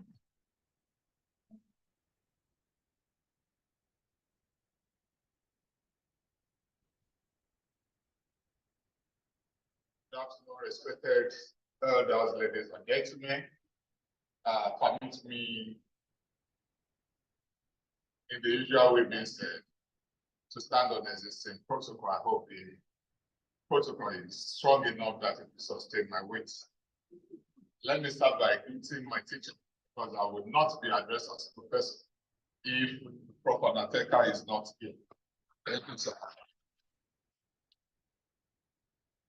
Let me correct, let me call you, you are my friend, don't mind me, I'll call you Malamaudu. If you have gone to LASU, you have OND. You only come to Unilag to have BS. I have taken my organization, don't forgive me. Sorry. Prof, at least I don't collect my professor here. Permit me, please. It's just been awful. Yes. I'd like to welcome you specially to this conference and deliberation. It's a beautiful one.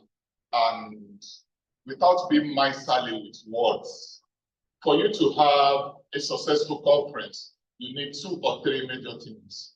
One, you need the intellectuals which are present here.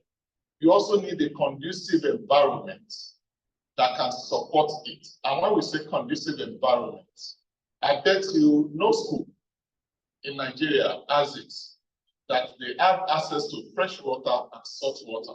And this is what fish is all about. It's only I tell you, the next 2 minutes that you trek along this line, you're going to get to our lagoon front, and you're going to see a beautiful lagoon slippery, right? And if you're not scared, for example, my friend from Sokoto will be afraid of this volume of water. This is not how the water is limited, right? You can travel for like 2 hours on this water and you are still enjoying it. So you're welcome to this environment. Our VC has rightly, our lecture rightly been delivered, told you that this is a place where we are interested in fisheries and everything about fisheries. But I'd like to ask a question. I'm a Muslim, yes, but I've seen so-called picture of Jesus. What I've always seen with him is sheep, right or wrong, in those pictures available. But when he was to bless the people in the presence of limited food, what did he do? He got fish and bread and wine. You have not taught it beyond the ordinary, because as you are aging, the only food you can eat and live long is that of fish, because the law says you have to move from 4-legged to 2-legged, then to 1-legged, and that is fish. You want to live long, what you need to eat, 90% of the people here is fish for you to live long, because it contains all the necessary nutrients.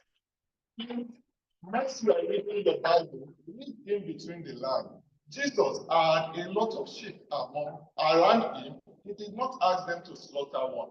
He knew the value of the aquatic resources, and that is what he preached by that gospel. Thank you.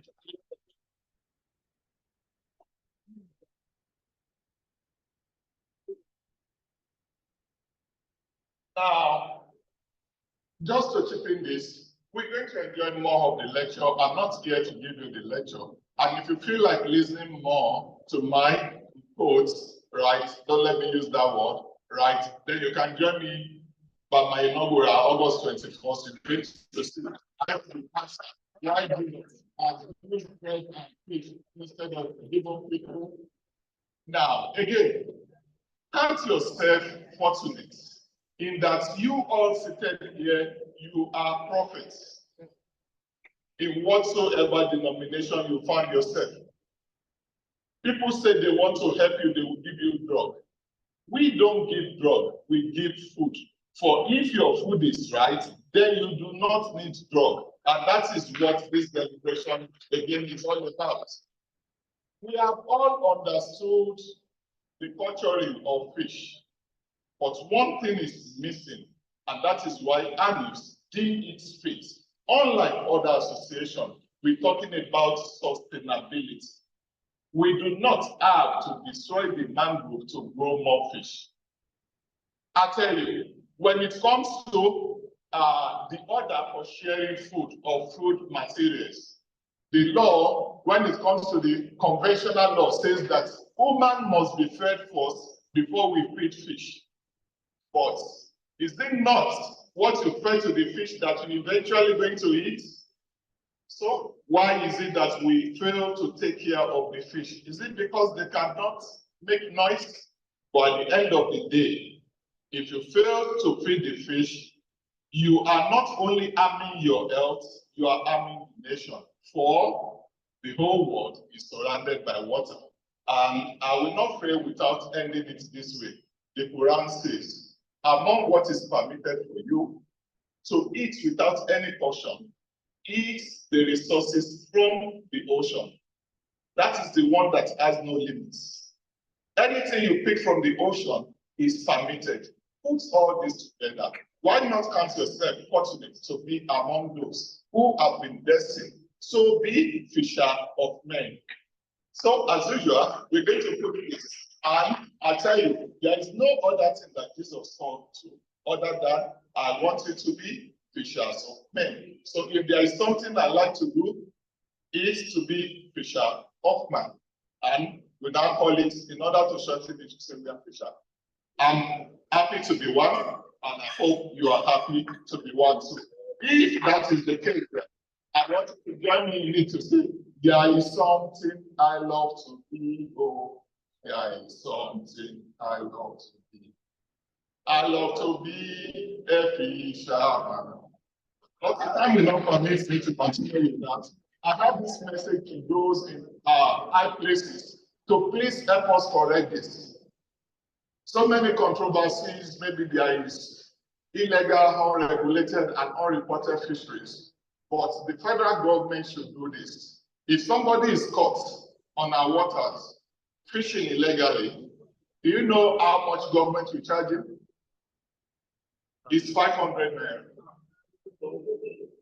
And individuals here are heavily taxed. So if this will be taken to the federal government, that culprits should be well charged when found on our waters, I think Nigeria will be better off. Thank you, Anifs.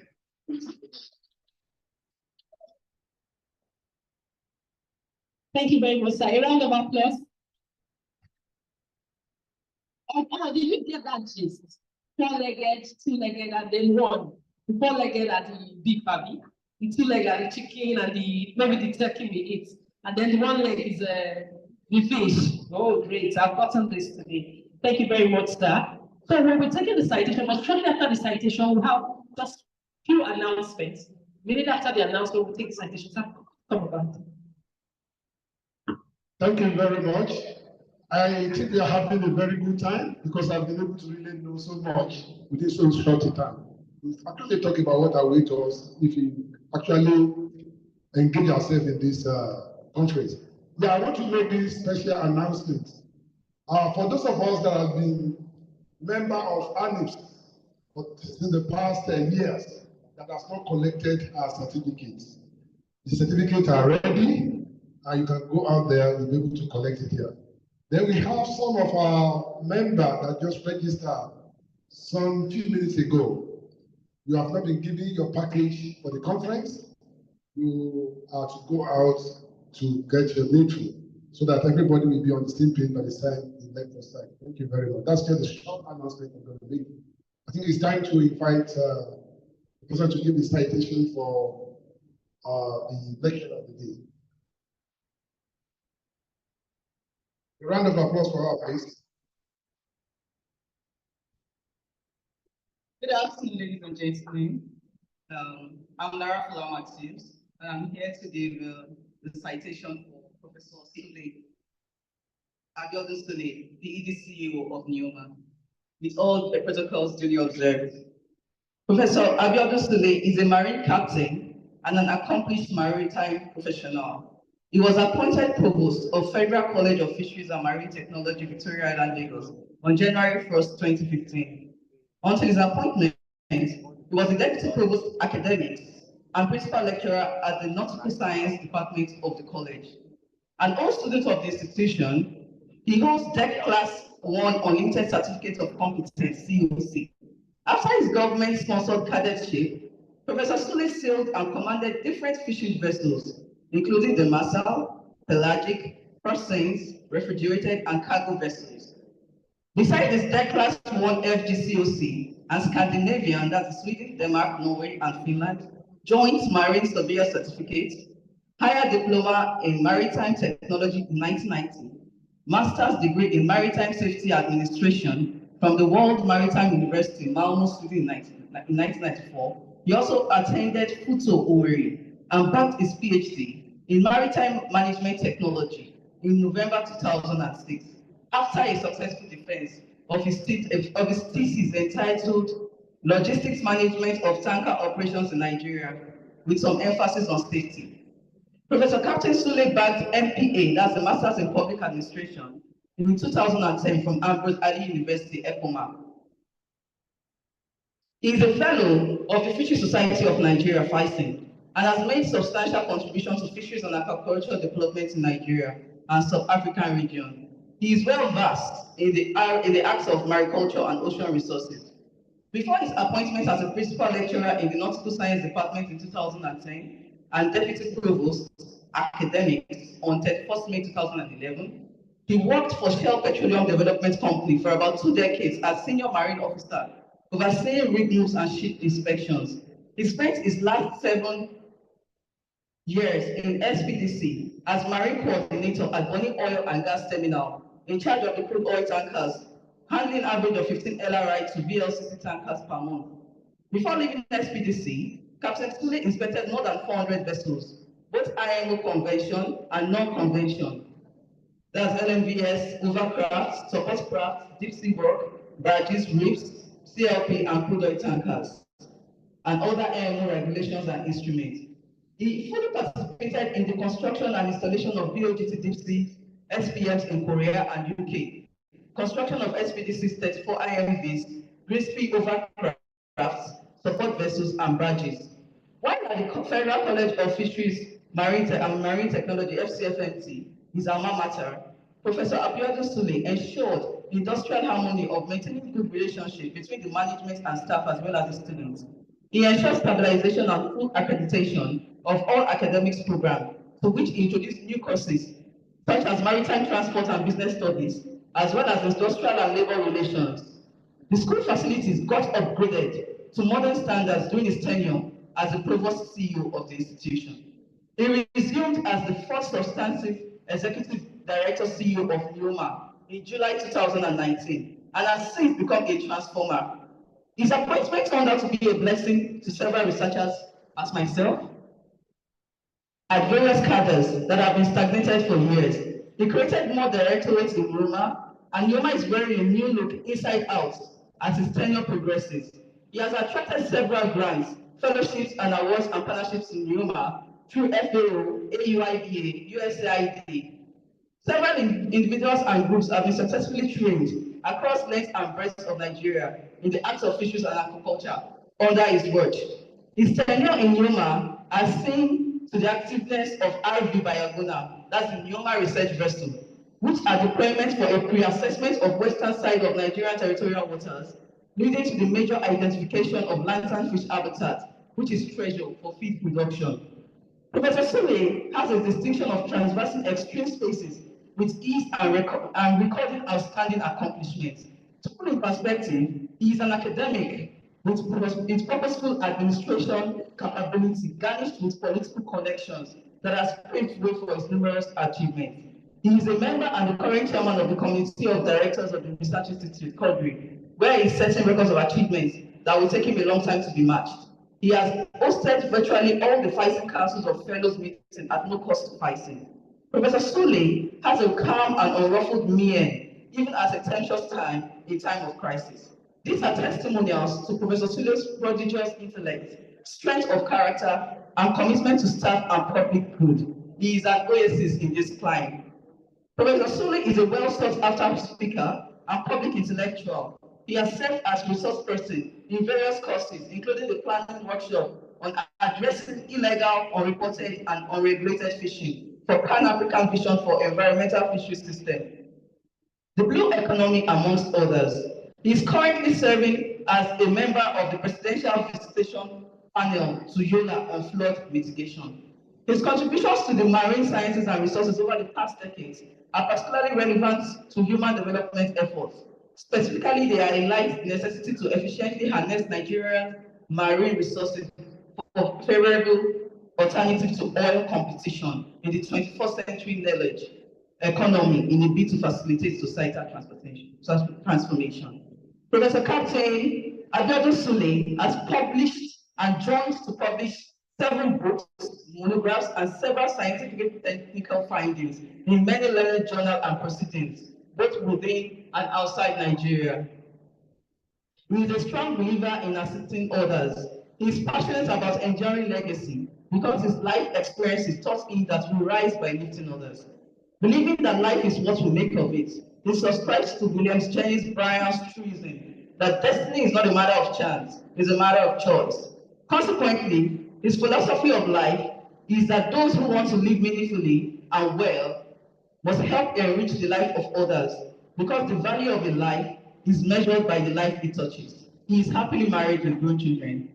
So, join me to welcome Professor Captain Abiodun Sule, the ED CEO of Nigerian Institute for Geography and Marine Research, to the 5th annual conference of the annual of Anifs, able represented by Dr. Ivy Kuki. Please take the floor, sir.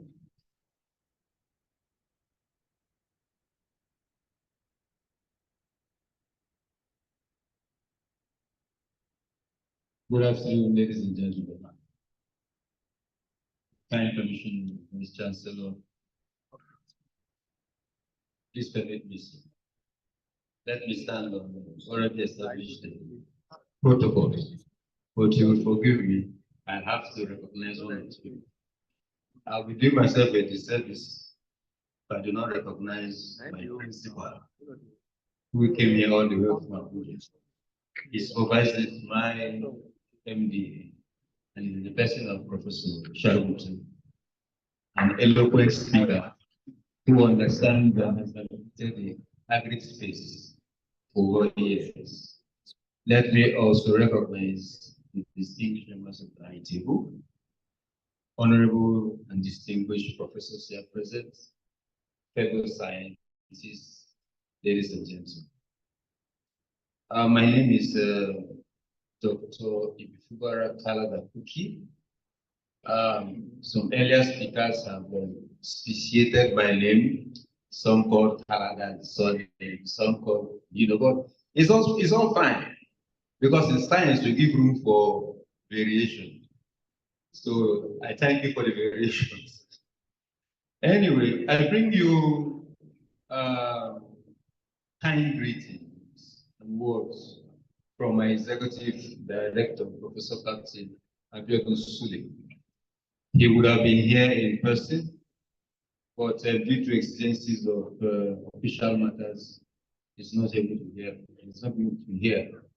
Although kind words have been said by the citation that was delivered by Lara, and those are true words that were said.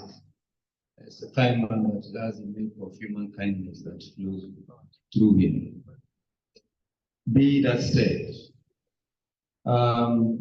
he wants us to have, he wants all those people who will be engaged in this conference to have good deliberations between now and the end of the conference.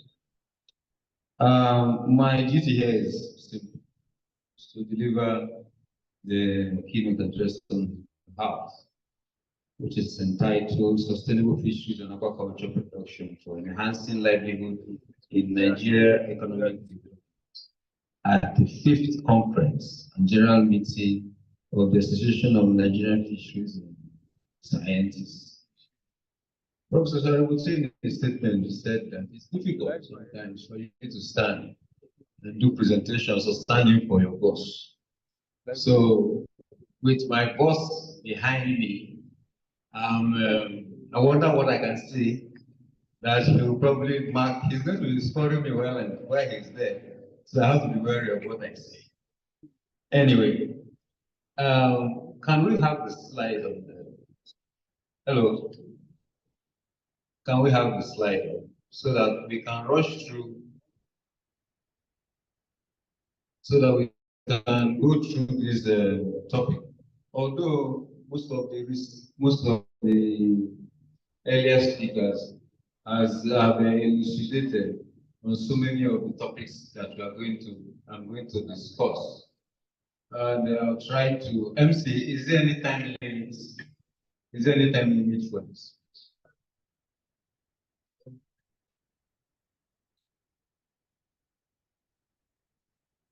Okay. So I'll be one to pick. Okay. Fisheries, both capture and culture, is very important in the Nigerian space because it's very important. In the early years of man, he could not understand fish because fish was in the water, but he could understand his fellow cohabitants that were visible to him. So the science of rearing animals had gone far before we had started doing that of fisheries.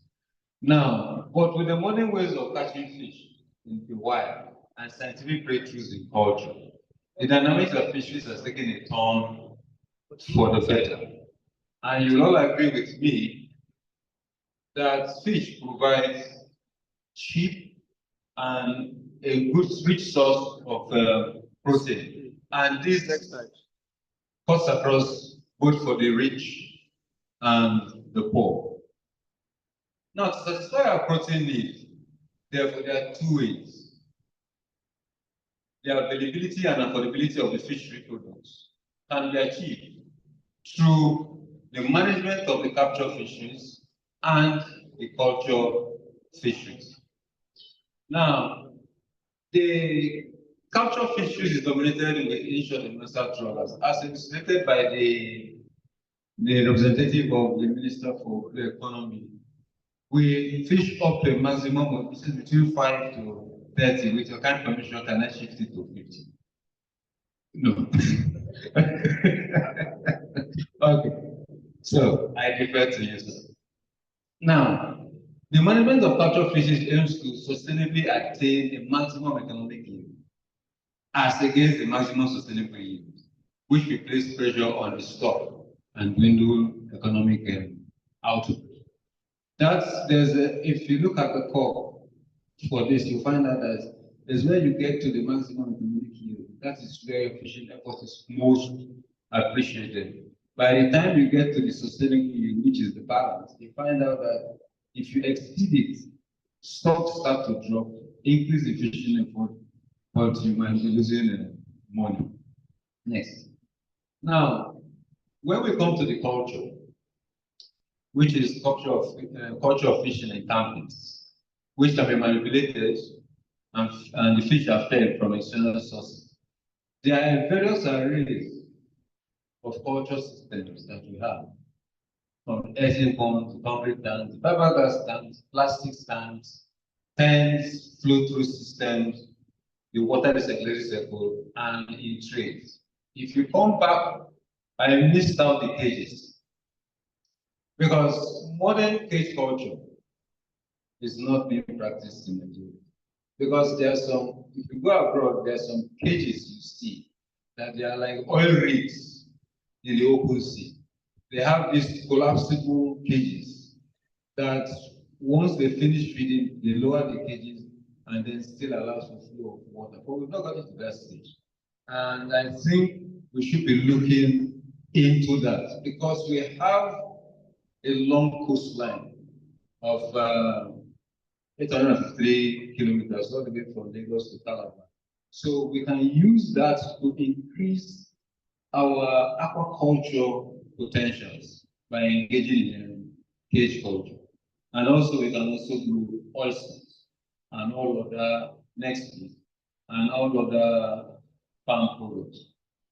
Now, global aquaculture production has quadrupled over 20 years, over the years, in the developed lands and in Africa. and it will continue to grow, and is expected to double in the next 15 years.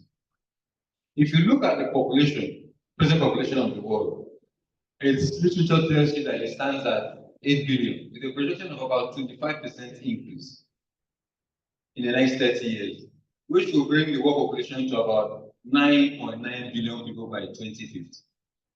Nigeria is the 6th most populous country in the world, with a population of 229 million people, which makes us 2.78% of global population. But is the implication here is that by 2050, Nigeria will be heading towards a population of about, tipping a little bit over about 400 million people. Now, the issue is, how do we feed this teeming population? By rational exploitation of our resources, especially in the fishery subsector. This is the presentation, a pie chart showing our Nigerian fishery sector contributes about 1% in GDP. This was done by ECOWAS. And between 2015 and 2021, there was production of about 6.8 million tons. But the issue has to do with our statistics collection. If we must wait for external bodies to give us our own statistics, then we have a problem, because we cannot sustainably manage our own resources. Because we need, that's why I like what conversation. We need to engage the Bureau of Statistics. We need to ask them, what are we doing? That brings me to the point whereby we will say that we need to have field officers in the capture fisheries. These field officers can be extended all through the coast. Like most research institutes have outstations along this 850 kilometers length. But we need to have fisheries officers that will do collection of fish data from the landing sites. That is the only way we can actually know what we are doing. And again, in aquaculture, we have 774 local governments. We need to sit down and see, how can we collect data from all the farms? You see, most of these statistics that are bandied around, saying that Nigeria produces this, Nigeria produces that. We don't even know what we produce. Sorry to say, I stand to be challenged. Because if you go to the North Central, the production of, like from the, I was privileged to visit the home of the Honorable Minister of State. If you see the volume of catfish that is being produced there, you will be amazed.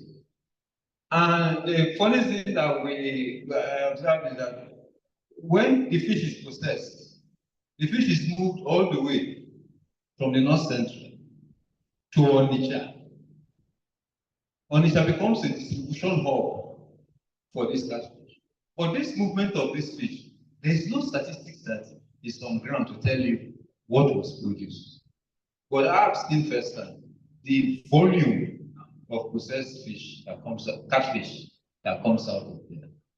I put this map here to show us the wide array of fresh water that we have, which we can use in culturing fish sustainably, not irrationally, but rationally. And then you will see the stretch from Lagos all the way down to Calabar. For those who are in the trawling business, around this axis, you find out that you have, they trawl a lot of pelagic fish. This is due to nutrient deposition all the way from the West African coast coming down towards Lagos. But by the time you go towards Calabar, you find out that you have a high preponderance of demersal fish, where the nutrients are being deposited at that pool. So you have a lot of demersal fish. From my literature, I know that from the calculation, we have about 550,000 hectares of water. But if you look at this Nigerian map now, you think that there's no where we can do aquaculture. No, there's plenty of land that we can use in propagating fish. And if we can harness all these resources, it will contribute to the economy. It will create employment. And once you create employment, you can cut off on some vices like youth restiveness and the rest. And there will be an inclusion of women into the aquaculture space. So for any nation that goes into commercial production of the capture and culture, there is a serious liability in it. There's a lot of money to be made. Now, a report from the state in 2011 said that for us to reduce food insecurity and increasing income for rural dwellers, we must bolster aquacultural science and technology. So we agree that science and technology cannot be overlooked. But there's a buzzer here. Science is not easy. Science is difficult. And I think sometimes we must give a round of applause to some of our scientists who still come up with scientific findings, especially in the climb of hunger and the economic truths that befall most scientists. Because once you can't have a thought pattern and then you're hungry, there's no way you can conclude that. The situation in the country sometimes, you're thinking in the lab, never takes light. There's no alternative source of power. What do? You agree with me that sometimes when you abandon research for a while, to go back is a little bit difficult, which means you must have that continuity in trend of thought.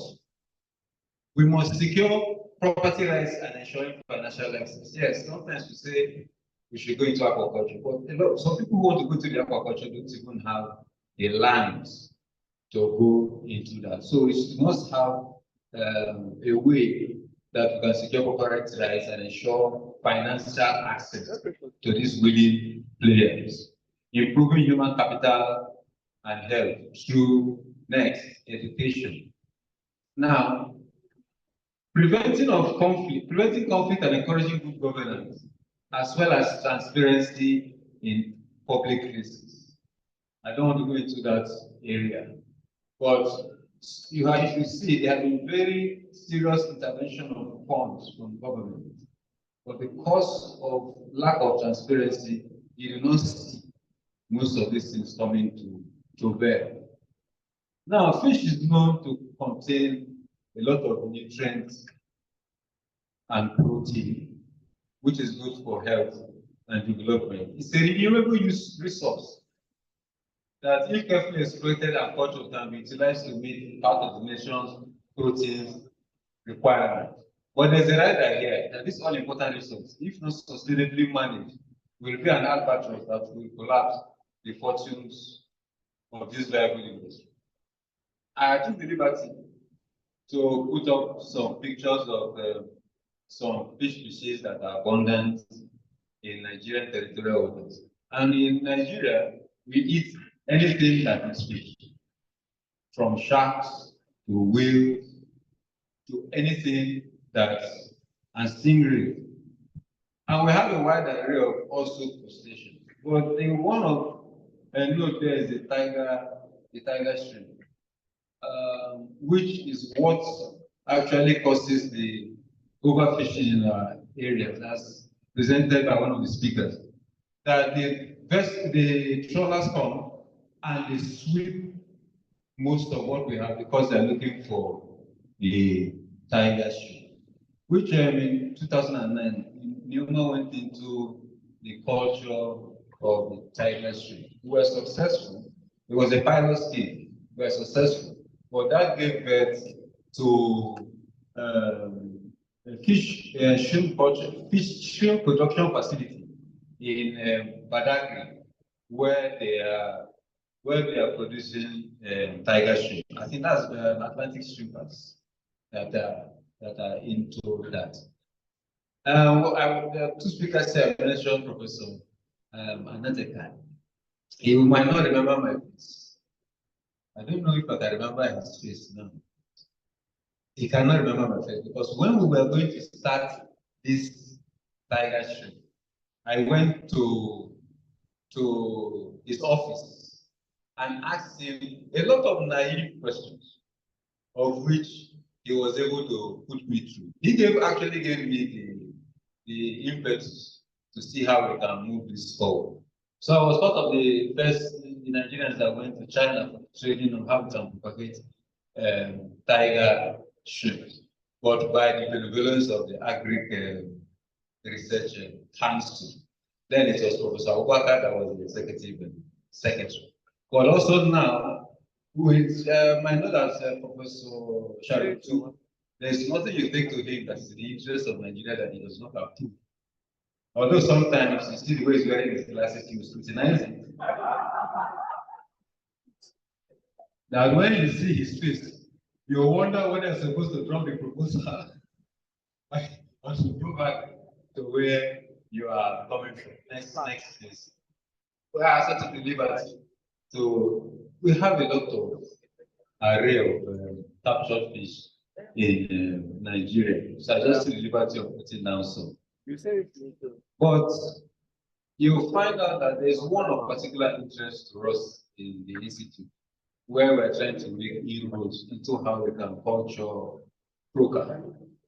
Because in China, when we went to China, I found out that they cultured croaker successfully. So we want to see how we can do that in Newman for the betterment of the Nigerian people and for the betterment of the nation's economy. But there was a time we were doing the culture of macrobricum with that's a giant river problem. But we got to a point whereby we could not determine the feed to give to the macrobricum for it to grow. So we resorted to literature from other climes. We stumbled on the literature for the propagation of macrobricum rosenberg. And it was told that if at a certain point stage in its life, if you give it Atamian, it will pick it and then it will grow. So we tried to transfer that technology verbatim to Bolenhoven, and it wasn't pleasant because we continued to register mortality because we now found out that the mouth part of macrobricum Bolenhoven is not as wide as that of Rosenberg. That gave birth to the lab, the shrimp culture, and that gave birth to the algae culture lab. We have the new that is looking into various sources of micronutrients that you can use in feeding your fish. Now, this table also shows us a wide array of fish that are possible for culture. But for now, in Nigeria, we're culturing just the Clarias species, the Tilapian species, the Arowana species, and a new entrant, they call it Pangasius. But there are other fishes that there are small trials here and there, whereby people are just doing recruitment and culture. But you find out that the gestation period was still, because we have not been able to get what is the right amount of feed to feed those fishes for them to be able to get to table size within a short span. So we are still working on that. Next slide. Now, when we come to the issue of sustainability means continuity. And sustainability is a steady state of when what is being harvested is carefully replaced. Some define it in terms of carrying capacity and the maximum population size that the environment can carry. Sustainable fisheries and aquaculture requires integrated fisheries management system, which requires strong policy and implementation, which will not only cover permanent audit systems, but monitoring, control, surveillance. And I add one more, enforcement. We are not bereft of laws in this country. In fact, we are overlaw. But the issue is in monitoring, control, surveillance, and enforcement. Once we can do all these things, we are on the way to sustainably and rationally exploit our resources. We say, why we say and beyond this, because we have to understudy peer performance measures from other clients, from other neighboring states because of the migratory pattern of the fish, so that we don't work in isolation. Anyway, the other speakers have discussed the demand of fish, the gap of fish, so I wouldn't bother that. But what I want to say is that that gap that is created between demand and supply brings up the issue of IU. The representative of the Minister for Public Economy said that in recent times that the issues of people taking fish to the nearest country has reduced. Yes, I will agree with you, but sustained monitoring surveillance will tell you what is actually going on now. Because you still find out that they are still doing this thing that they do. Because you agree with me that the Nigerian Navy, they are doing their best, they are trying, and other arms of government. But the day you get an information that there's some illegal activity going on in point A or point B, and you don't have fuel to go and appraise or arrest what is going on there, you find out that they might not be able to get there. So that gives room for these issues to continue in perpetuity. So which means we must look into the issue of funding, which is one of our greatest pains in the country, continuous in funding. And sustainability is continuity and requires collective efforts from government and all the stakeholders. We are all stakeholders in this business. And consequently, we need to address this gap by knowing how, we don't even know how many aquaculture farms we have in this country. There are so many, although yes, some are folding up, but there are some others that have been able to solve that issue of feed. You know, as scientists, sometimes we need to go and see what the local people are doing and see how we can imbibe indigenous knowledge. I was, as a scientist, I went to a farm and I asked the man, you don't have test kits. How do you determine your water quality? You know what the man did? He just spat into the water and told me, that is my test kit. And I looked at him and I was wondering, he couldn't explain to me the science behind what he did, but I understood. Trialing from saliva is a base, right? So when the acidity of water is high, what happens? It dissociates trialing fast. But when the water is alkaline, you find out that the saliva remains where it is. So that is local knowledge. It sounds good, but that is how the man. So we scientists sometimes try to see local indigenous knowledge. No, go back 5 minutes. Now, sustainability can also be met with various constraints, which could be socioeconomic, managerial, or technical. Technical is shortage of manpower. Cultural, it has to do with cultural beliefs of the neighboring states, and the managerial systems, and then the socioeconomic. It's talking about poverty and hunger earlier on. Those are issues that hit on sustainability. We did a project that had to do with manatee in is safe.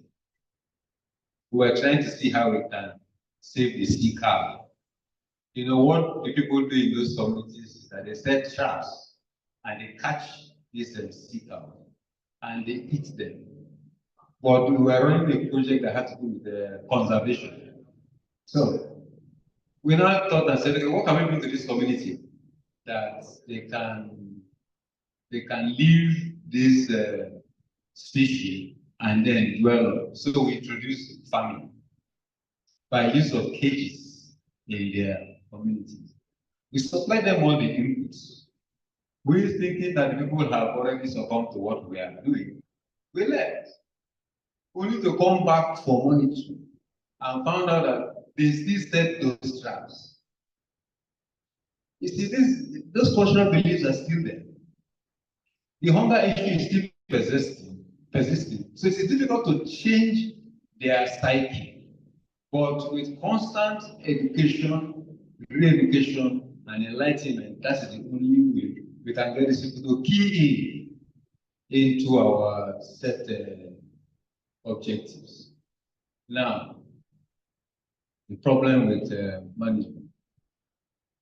Well, the management of fish resources is continuous exercise. Yes, developed countries have not been able to conduct the management of their fisheries without problems, because recent findings are there that what happened between England and France, they have overlapping jurisdictions in one of their channels. It led to a serious problem with the government.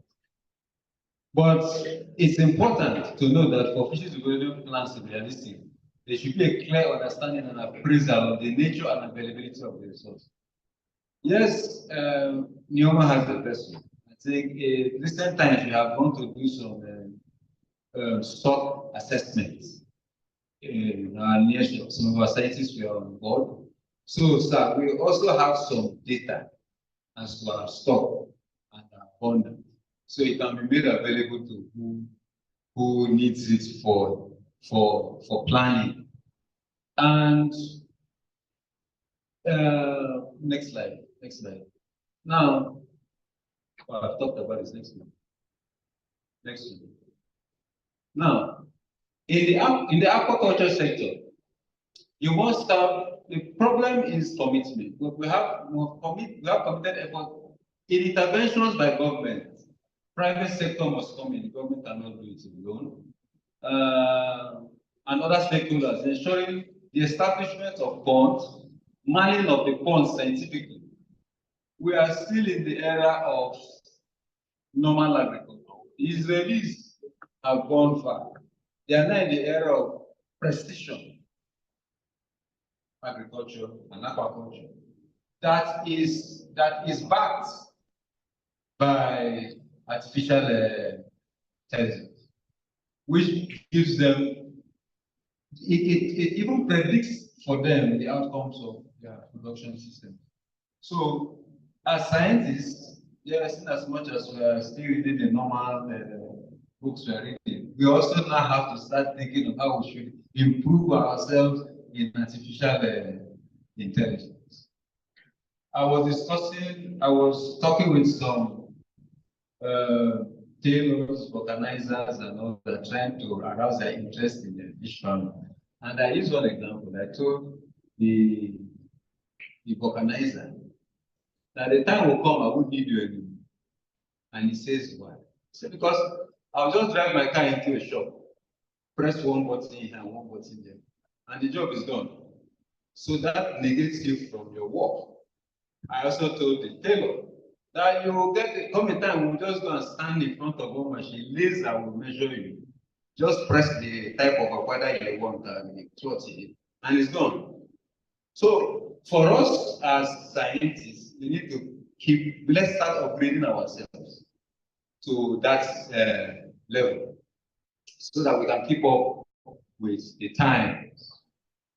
Now, a wide range of data sets must be assessed. We said that before, and analyzed for inclusive delivery, and regular incentives must be provided to the farmers, including and not limited to free farm checks by the ministry, through its extension workers. I know that the extension workers are doing a lot, but it's not enough. We have all these conferences every year.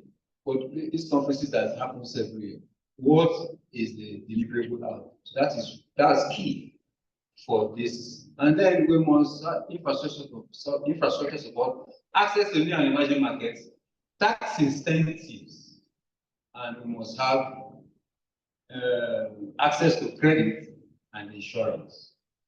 You see, we must provide. I know that we have the agricultural insurance bank. We have an agri bank, but it's how functional is it that is the issue. Because if we tell a farmer that, okay, you go farm this product, let me use crop for example, you go farm this place, and if this sun rises above 2 degrees centigrade as stated in your proposal, that if all your crops are dead, we are going to refund you all your money. So you have removed the aspect of risk and allowed him to move into the business, which is a lovely thing to do. Now, I will try to highlight the various sectors of fisheries sector. And this is talking about the industrial sector. And the major concern there is overfishing. But some of us also have a different view about overfishing, because I was having a discussion yesterday. The question asked us, if there is overfishing, why are more trawlers still in the business? One of the speakers said we have about 100 and something trawlers. All those trawlers are foreign. There are some owned by Nigerians. All are foreign. One is Nigerian. All are Nigerian, but controlled by who? They are Nigerian, but controlled by who? Because when you go to those companies, you see my fellow Indians all over the place. So is it fully controlled by Nigerians? That's another issue. So I think in this way we need to, though expensive, I think Nigeria should own its own fleet of industrial fishing vessels, because that will give employment for the front end and the back end. Because the Federal College of Fisheries churns out marine engineers, nautical scientists. The issue now is, where will they work? Because sometimes if these flagships are not Nigerian flagships, there's not this issue of certification, and those certifications are not cheap. So, but if we had indigenous fleet, those our children will be employed in those places, and there will be some small waivers for them. So the approach is establish a 5 nautical mile non-trawling zone to preserve our breeding ground. And this time it's not only trawling that affects our breeding grounds. One other issue that affects our breeding grounds is climate change. Reduction in the overall size of the trawl nets, introduction of the BROD, the TET, and vessel monitoring system. The vessel monitoring systems, they are those that tell you where vessels are. Next slide. But the issue here is, when those vessels want to commit illegal activity, they switch off those systems. So there's no way you can know where they are and what they are doing. Okay, this is a schematic diagram of the total extruder device. Next. Now, in the aquaculture sector, the road to sustainability is the formulation and enforcement of government. We keep on talking about government. We can't do anything without the government for policy direction and legal framework for professional activities. And this policy bordering on site location and acquisition for purpose of land acquisition for purpose of rural outcomes, avoidance of conflict with other land users, environmentalists, and human rights groups. They are always there. You see, somebody has some money and he has a big backyard. So he says, let him do homestead fish farming. Nobody will talk to him. He will build his tanks. He will stock his fish. He will start clearing. We all know that the effluent from fish can be a little bit foul if not channeled in the right direction. Before you know what's happening, these environmentalists will appear. They'll say we are from so and so Federal Protection Agency, environmental law, this, that. But the man that is trying, he's just trying to feed his family, but he's violating the law. So we must know where to draw this line. And development of management protocols of brood stock and feed production. We don't have, with all the catfish we are doing in this country, we don't have a G bank. We cannot trace the, is it genealogy? Or the genealogy, right? Sorry, I'm forgetting them. Of how these species come from parent to the filial generations, we don't know. So this things can bring up issues of inbreeding. And sometimes for a farmer, your problem starts from your selection of your good stock. I always use this example. Which is a simple genetic illustration. If, as I'm standing here, I'm fish, for example. I'm standing here, I get a partner who is fish, and she looks like me. Now, there are other partners here who are tall, robust, on the other side. Now, tell me, the offspring from me and this other side, which one will be better? It's from the fat, robust angle, because it's as if that the genetics is right. But here, most of us will have issues with growth, which means we might feed them for as long as possible, the fish, but there won't be appropriate results. Now, in feed, with there's a project in Neoma in conjunction with ARCN and an international body that has to do with feed. FASA, thank you, sir. That has to do with feed. So that project is ongoing, and it's a 4-year project. So I'm sure before the end of that time, we must be able to have addressed that area of inclusion in feed for feed production. Next slide, please. Now we have to develop feeding techniques, frequencies, maintenance, water quality protocol. Very key. Capacity building and training of personnel to manage the enterprise is of utmost importance. Okay. I've come to the area of marine economy. Fisheries crimes. Fisheries crimes is the IUU. Irregular, uninterrupted, and unregulated fishing. But I also like adding that IUU to other issues, not only for fishing, because of other people that are exploiting our resources in the sea that we don't know. There are other mineral resources in this country that are exploited that we don't know. I thank God for the foresight of the president, because with the marine and blue economy, if we are giving proper funding in collaboration with sister agencies that have capacity, we can stop most of these issues. Next slide. I won't take much time here, but there are various crimes that are committed. Surveillance avoidance. I talked of the PMS and the VIS, where you switch off these monitoring systems and illegal activities take place. Transshipment also occurs, where fish caught. These issues have backlash on your sustainability plans as a nation, because you won't be able to assess what your stock is. Now, these transshipments are done offshore, which is illegal, because the fishing trawlers have a problem. The country has a problem, because you find out that some trawlers go to sea. They are there for 30 to 60 days. they'll come back and tell the trolley company that they didn't see any fish.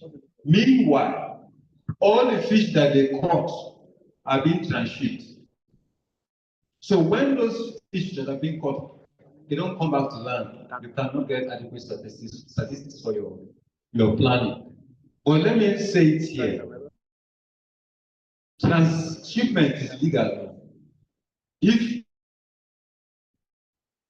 the right authorities give you the go ahead, when it becomes illegal, when you're without authorization, then there's abuse of vessel registries, licenses abuses, and interaction with artisanal vessels. That's where there's a serious competition in the inshore area, where just really trawling fishes and artisanal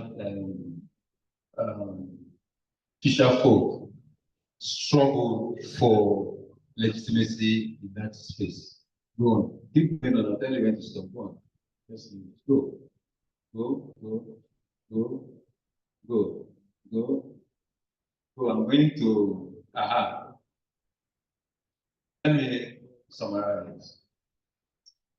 Fish is an important resource required by humans. Fine. And increasing fish production will not only make available more fish for the ever-increasing population of Nigeria, but will ensure that the price is within the reach of the average Nigerian.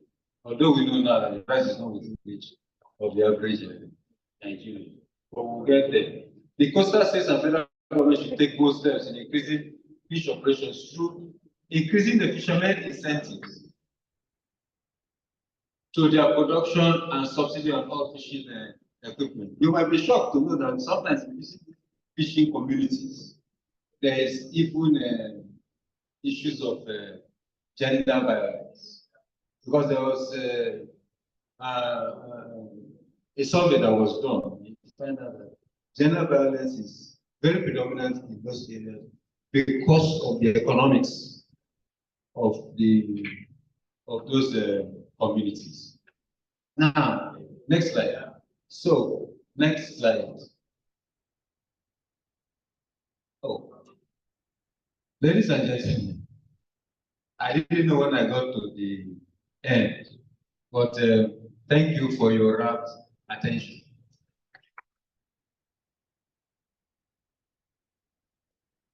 But before I step on the soapbox, I believe that before the end of this conference, you should come up with some things that you can take to, because the Professor Shaributu is here. If there's anything you come up with and anybody you want to see, Professor Shaributu will take you to them and those things to be solved. Because of his interest in fishing, it's amazing. So we did that proposal on silos, on how we can do preservation of fish and all. So that in case of food security matters, we can release those fishes into the Nigerian public. I hope that proposal will see the light of day. Thank you, ladies and gentlemen, and may you all enjoy a fruitful conference with great celebration. God bless you.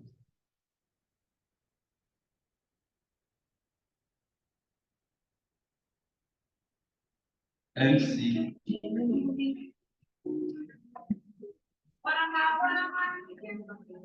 Thank you very much, ladies and gentlemen. Thank you very much for that exciting keynote speaker's address. We appreciate you. There are so many recommendations in that document which we are going to seek out and be able to pass on to the right quarters, particularly the Ministry of Marine and Blue Economy, so that they can use it as part of policy formulation. I want to formally recognize and welcome the Royal Mother of the Day, and that is our own Queen Toby Phillips Ogunwusi, the honorary of all Yoruba people. Ọba Adéyẹyè Ẹgbẹ̀ta Ogunwusi Ọ̀jájá II. She is the royal mother of the day. She also represents her husband, the all rule of Fufe. Thank you very much, ma'am. She is also part of us and one of us. She finished from the Department of Marine Sciences at this great institution. She is a role model, not only for this institution, but to young fisheries students across the country. Thank you very much, ma'am. We appreciate you, we love you, and God will continue to preserve you. And our greetings to our Baba, Abiyesi Alayeluwa, the all of Ife. Thank you very much. Quickly, without much ado, we want to give recognition and presentation of plaques to our sponsors.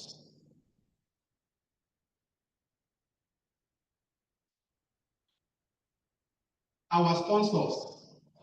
This conference will have been very difficult to hold without the support of shakers and movers of industries in this country that have supported us, and we will not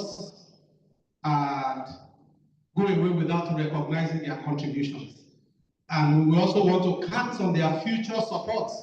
When we are holding our next meeting, wherever we are hosting it, we will still come back to them, because the GAN and the TAN must always come together to ensure sustainable fish production in Nigeria. I will start with ValueJet PM. I want the representative to come around to collect this for them. Please, let's put our hands together for them as they come around. ValueJet PM.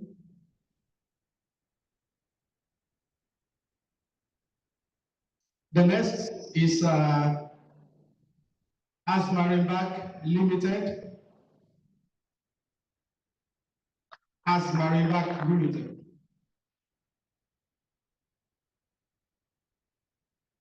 This ValueJet.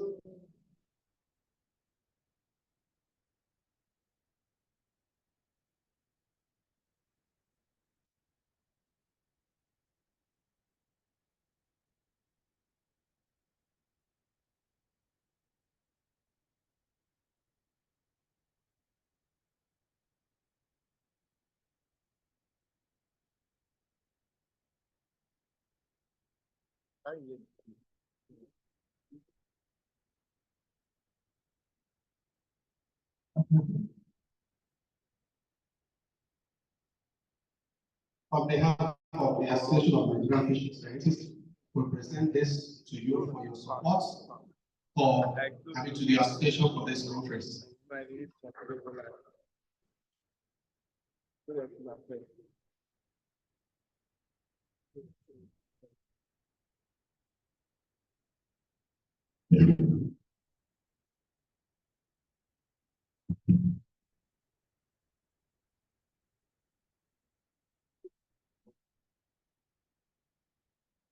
ValueJet is representative of ValueJet Arab.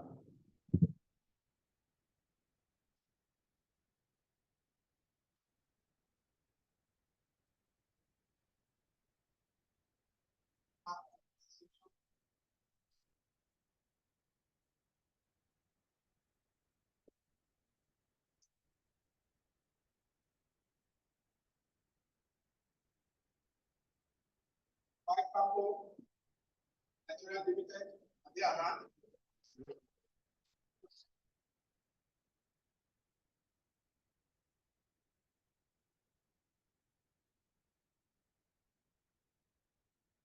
Let's line up the states for the hearing.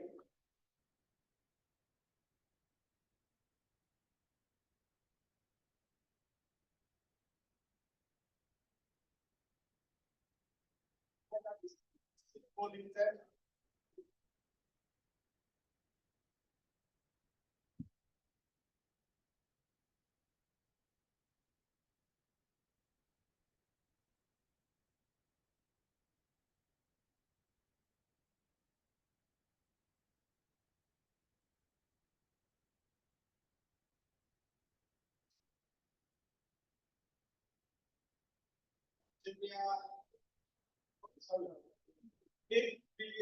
West African Union, NIRPH 2025. Now, Nigeria Institute for Oceanography and Marine Research.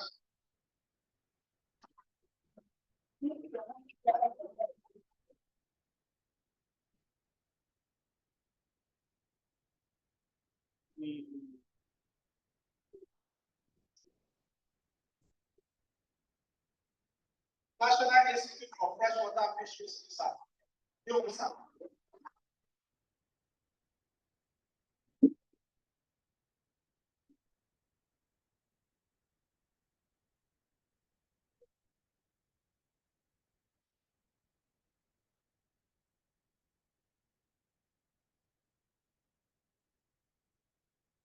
Federal College of Fisheries and Marine Technology.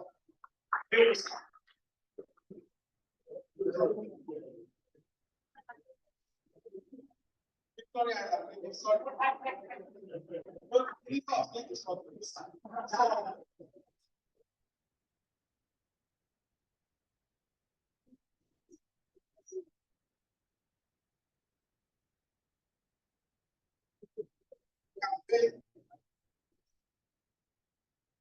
Company industrially and commercial CIC Limited.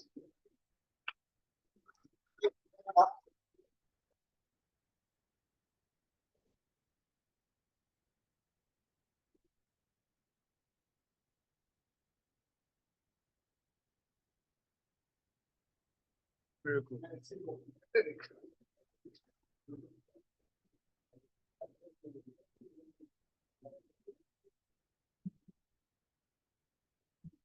And finally,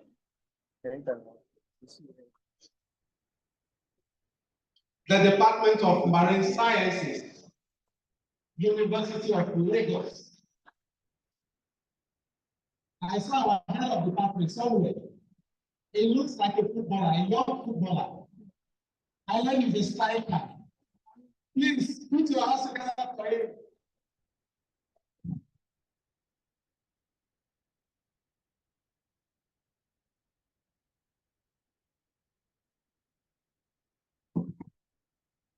Thank you very much.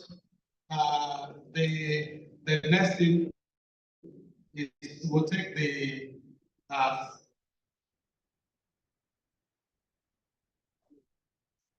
Thank you very much, sir. A round of applause.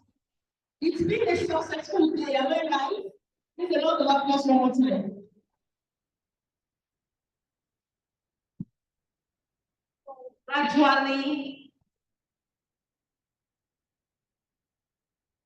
Gradually, we're moving. We're almost there. So right now, we're taking the vote of first, and it's been taken by chairperson. That is the LOC chairperson, the organizing committee, Professor Adishula. She was here earlier. I'm sure so many thanks to give.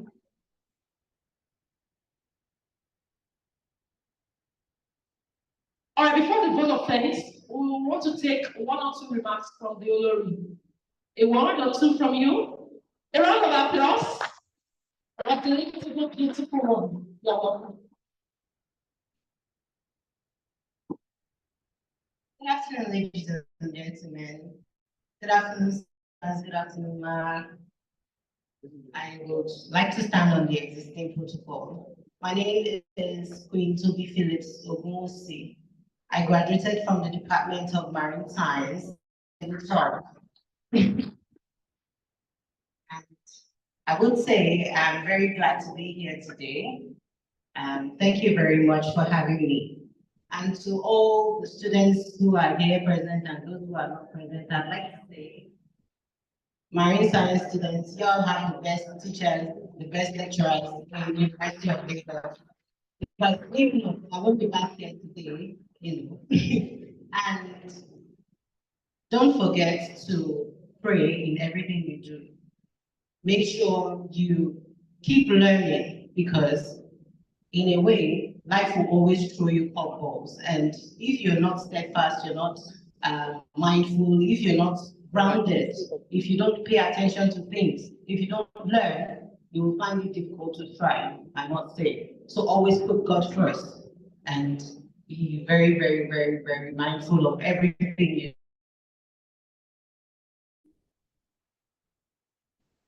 can be able to say, oh, I'm not living in regrets.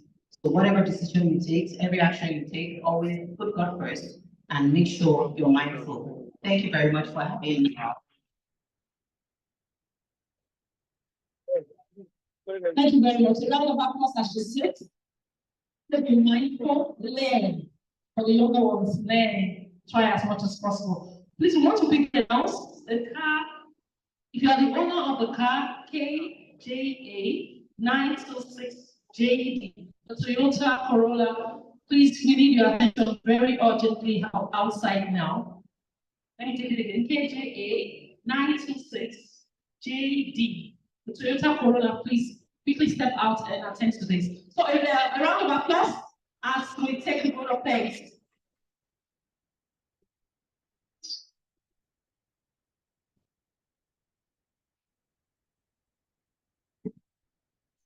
Yeah, thank you very much.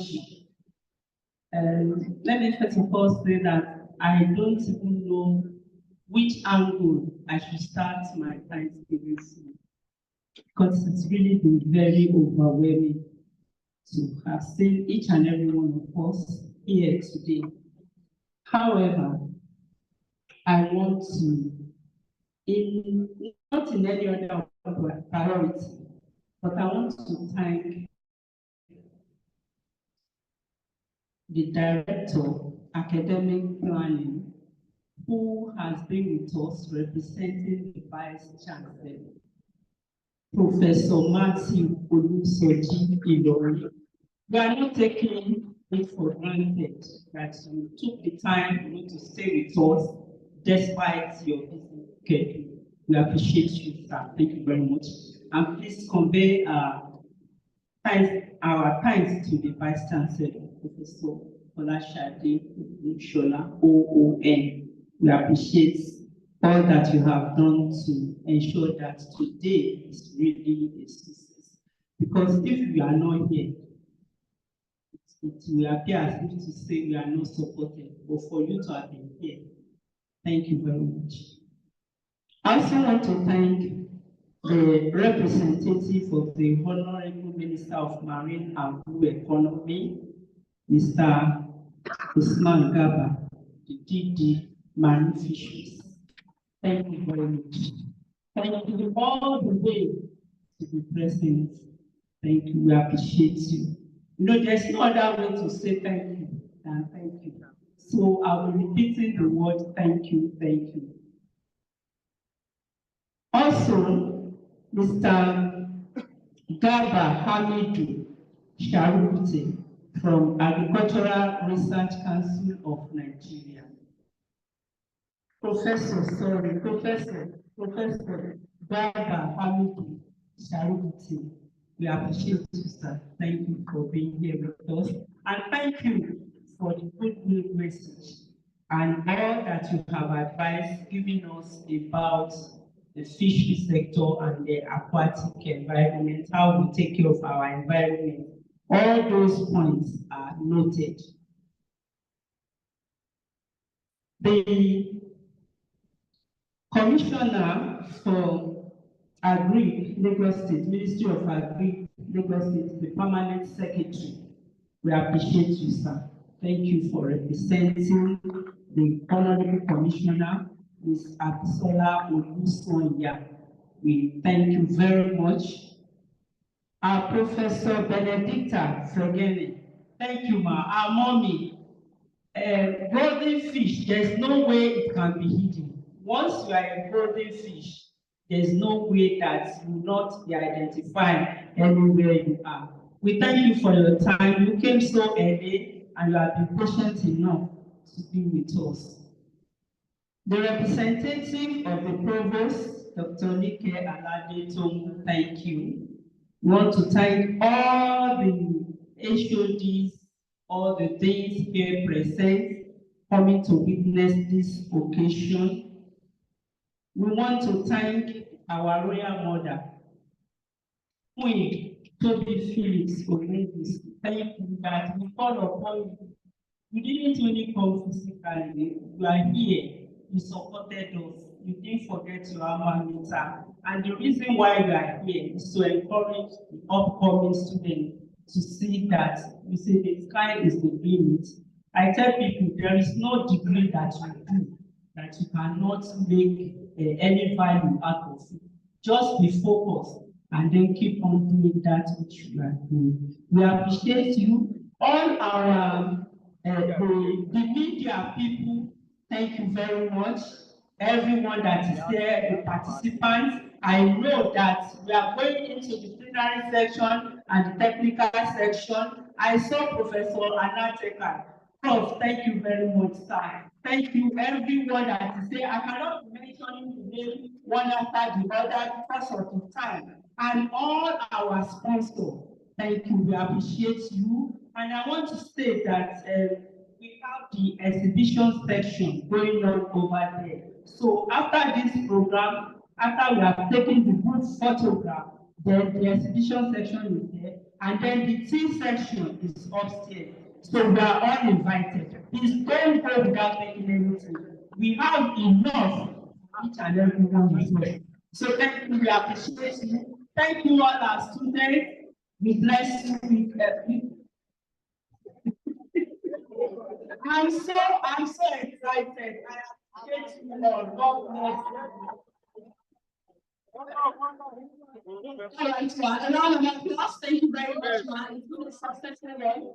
We are going straight, we're sailing into the exhibition session now. At the back is where the group photograph first. Then after the group photograph, we'll go for the exhibition. Right. Okay, national anthem. Okay, sir. Okay, immediately after this, you go for the exhibition. Then you get till